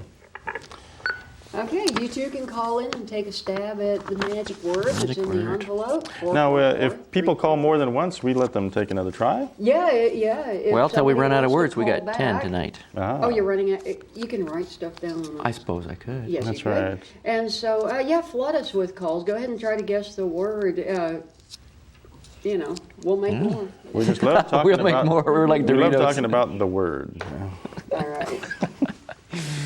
So you say that morals and ethics can pretty much be used interchangeably. Right. I think unless you start getting very technical, for the most part, you can use them the same as synonyms. Now, something that you guys have talked about before is,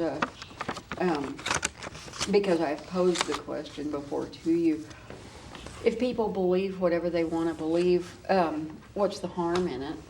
Oh. And so, if people have a belief that you personally think is absurd, or even, borderline dangerous, if people, people want to believe things, why not let them be and just let them believe? As why speak out so strongly against certain types of belief? Well, I think there's several reasons, or any number of reasons that one might give as to why one should oppose belief on faith, which is basically what belief in religion is. And one of the main reasons is that one ought to believe things that are true and avoid believing things that are false. And I think there's inherently something good about believing things that are true. And I've met people that disagree with that, and that might sound rather amazing, but there are some people that would rather have comfortable false beliefs than uncomfortable true beliefs. And that to me sounds rather bizarre, but And that's just take me. another call. Here we go. Okay. Hi, you're live on the air. Hi. Hi. How are you doing tonight? Hello. Hello. Did you want to go for our prize for the word, or do you want to Sure, talk? well, I had a question. Okay. All right. Go ahead. My question is, what do you think about cloning? Oh, cloning. I really hate mowing, so I could use an extra one. Well, no, that's cloning. No, like, specifically, I guess, Human cloning? Actually, therapeutic cloning.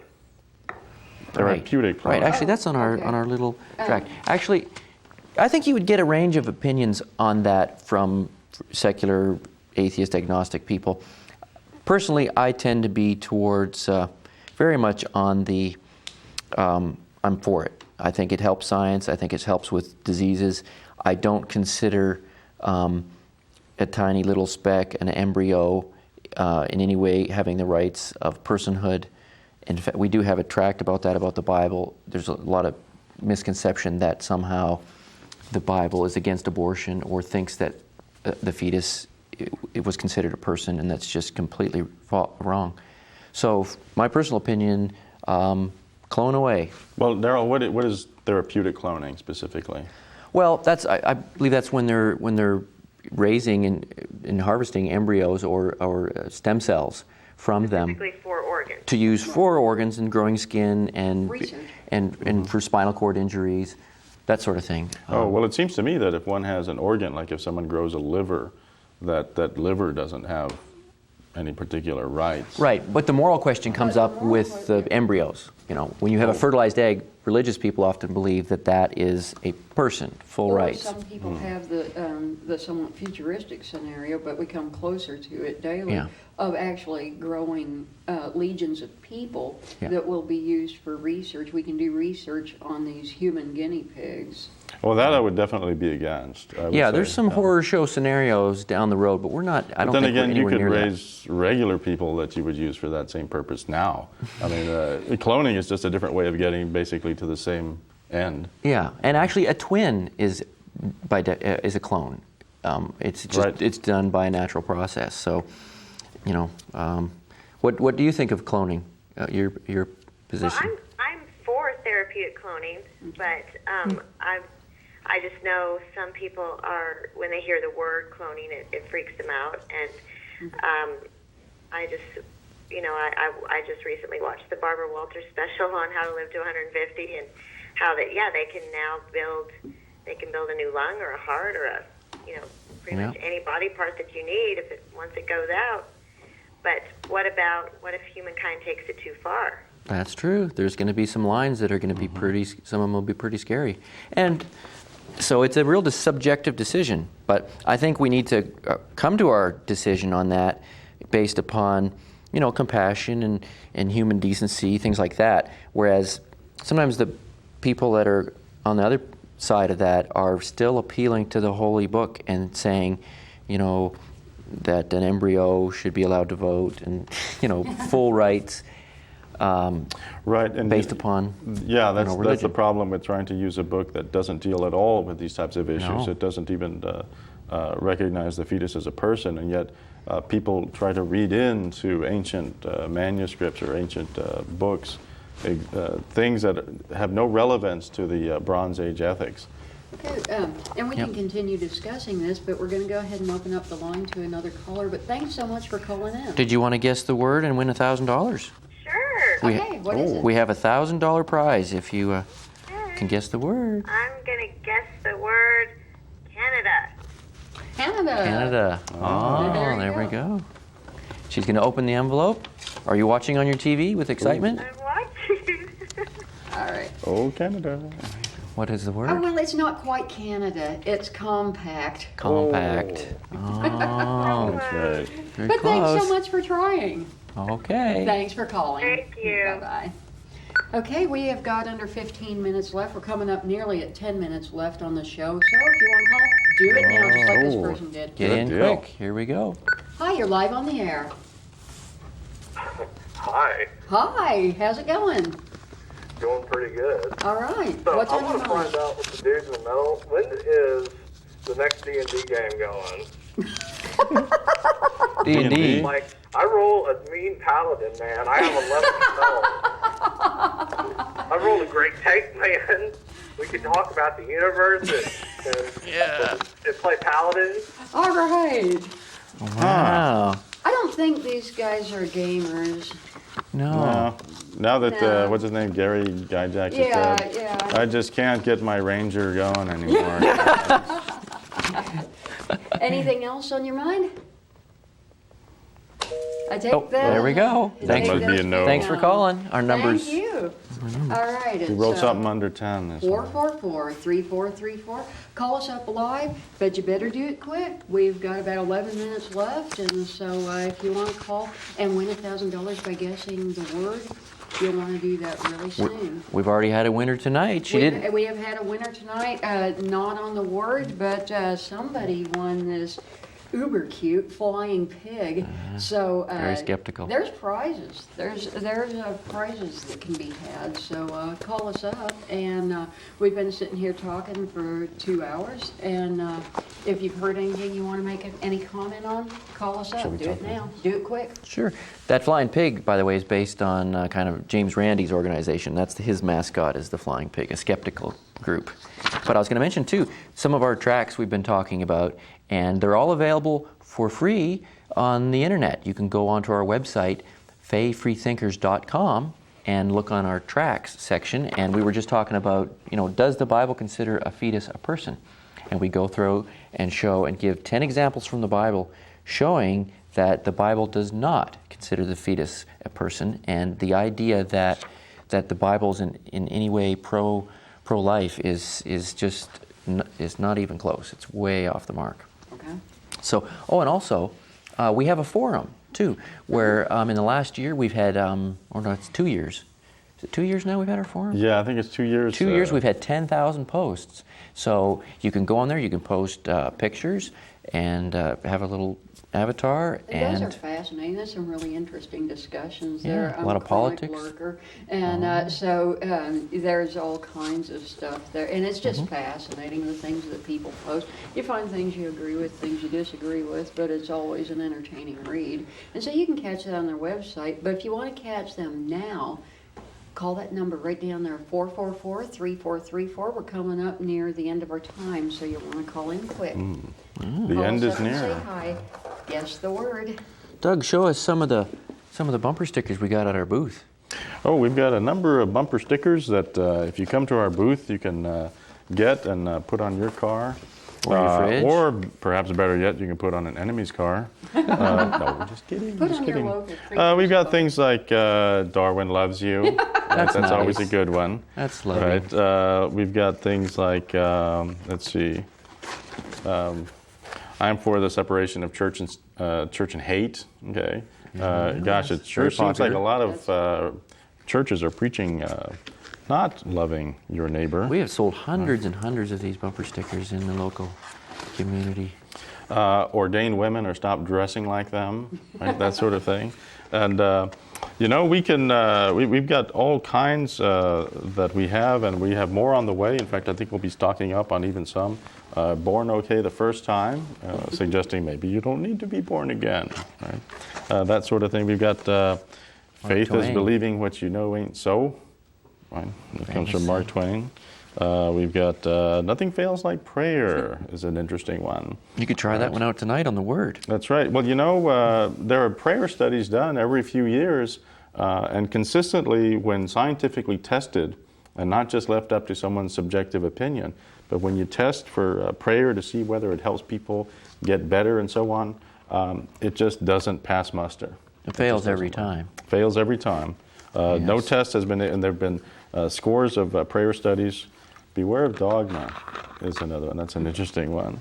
So we've got all kinds of things you can come and attach to your car. If Yeah, it's like mine, remember. it holds it together. They're going to be at Springfest, and you can come see these gentlemen live in person and just come talk to them. And We check also out- have we have a lot of free things at our booth that you can come and get. We've got all kinds of literature. We've got. We're going to have something very exciting this year. Never had it before. Should we break the news, or is it going to be a surprise? Our booth. Well, you better come. It's not finalized yet, but it's going to be a whole new opportunity to participate. If you're going to call, better do it now. We're coming up on about, it looks like 6 minutes left. So call in live. It's 444-3434. Be our last person of the evening to call up and try to guess the word. $1,000 if you get it right. Do it. There you go. You could win a lot of money, folks. Maybe we should give away a goat next time. A goat? That'd get people calling. Oh, look. Oh, see? People They're like goats. already calling. Here we go. Hi, you're live on the air.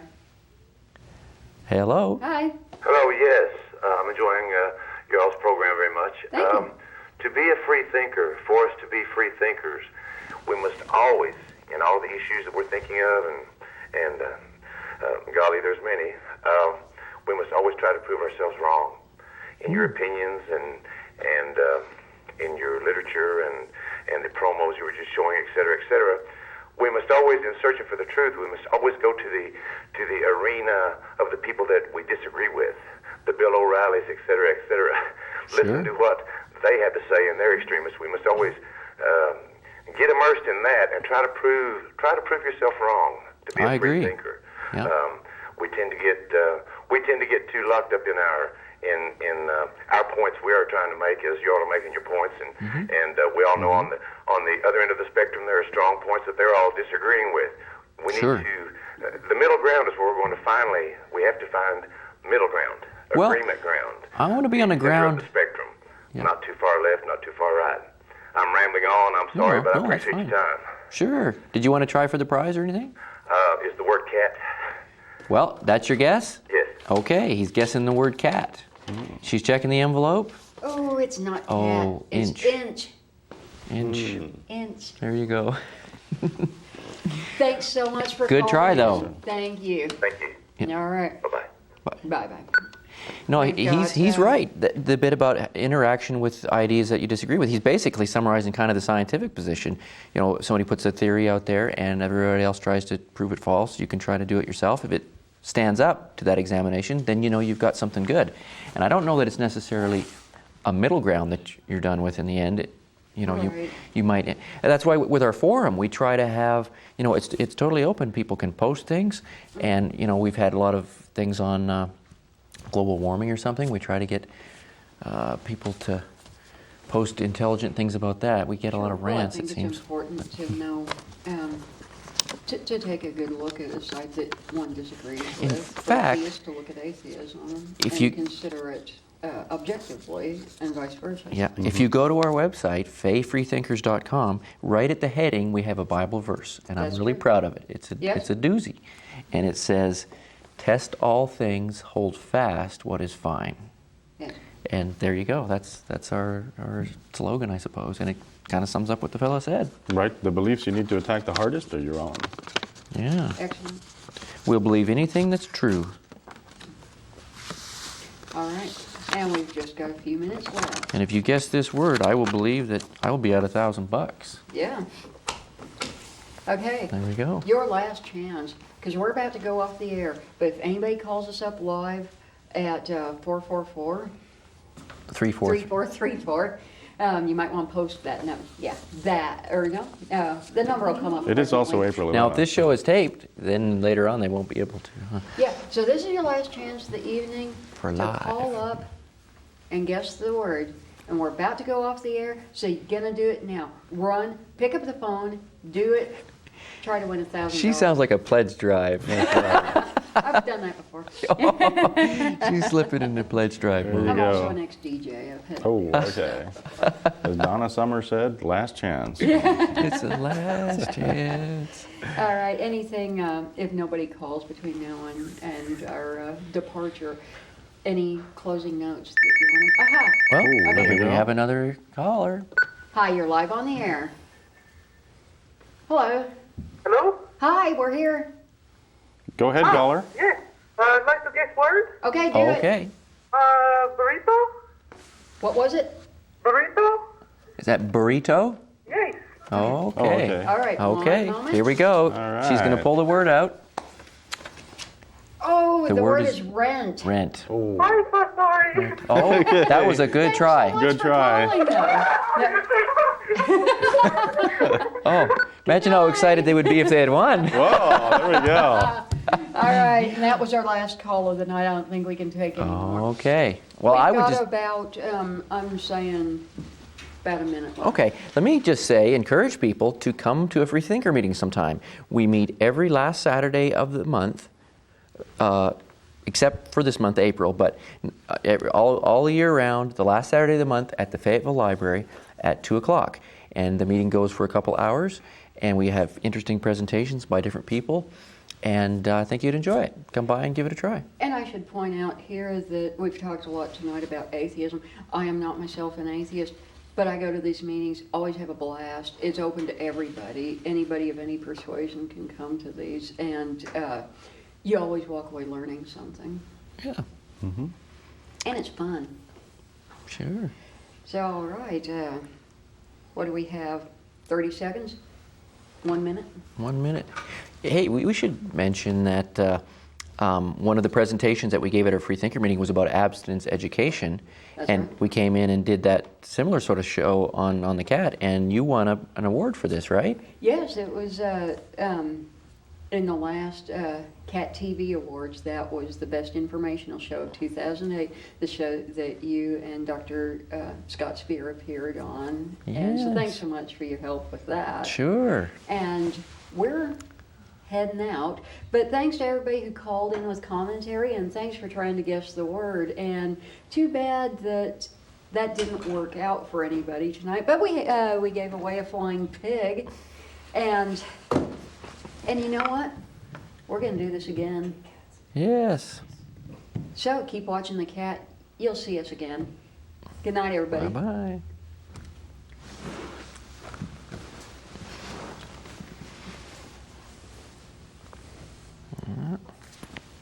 We have more words. The end. All right. Wow. Another show in the can. Hey, Master. Oh, there we go. Master it is. We could definitely do more of these. Now I'm not.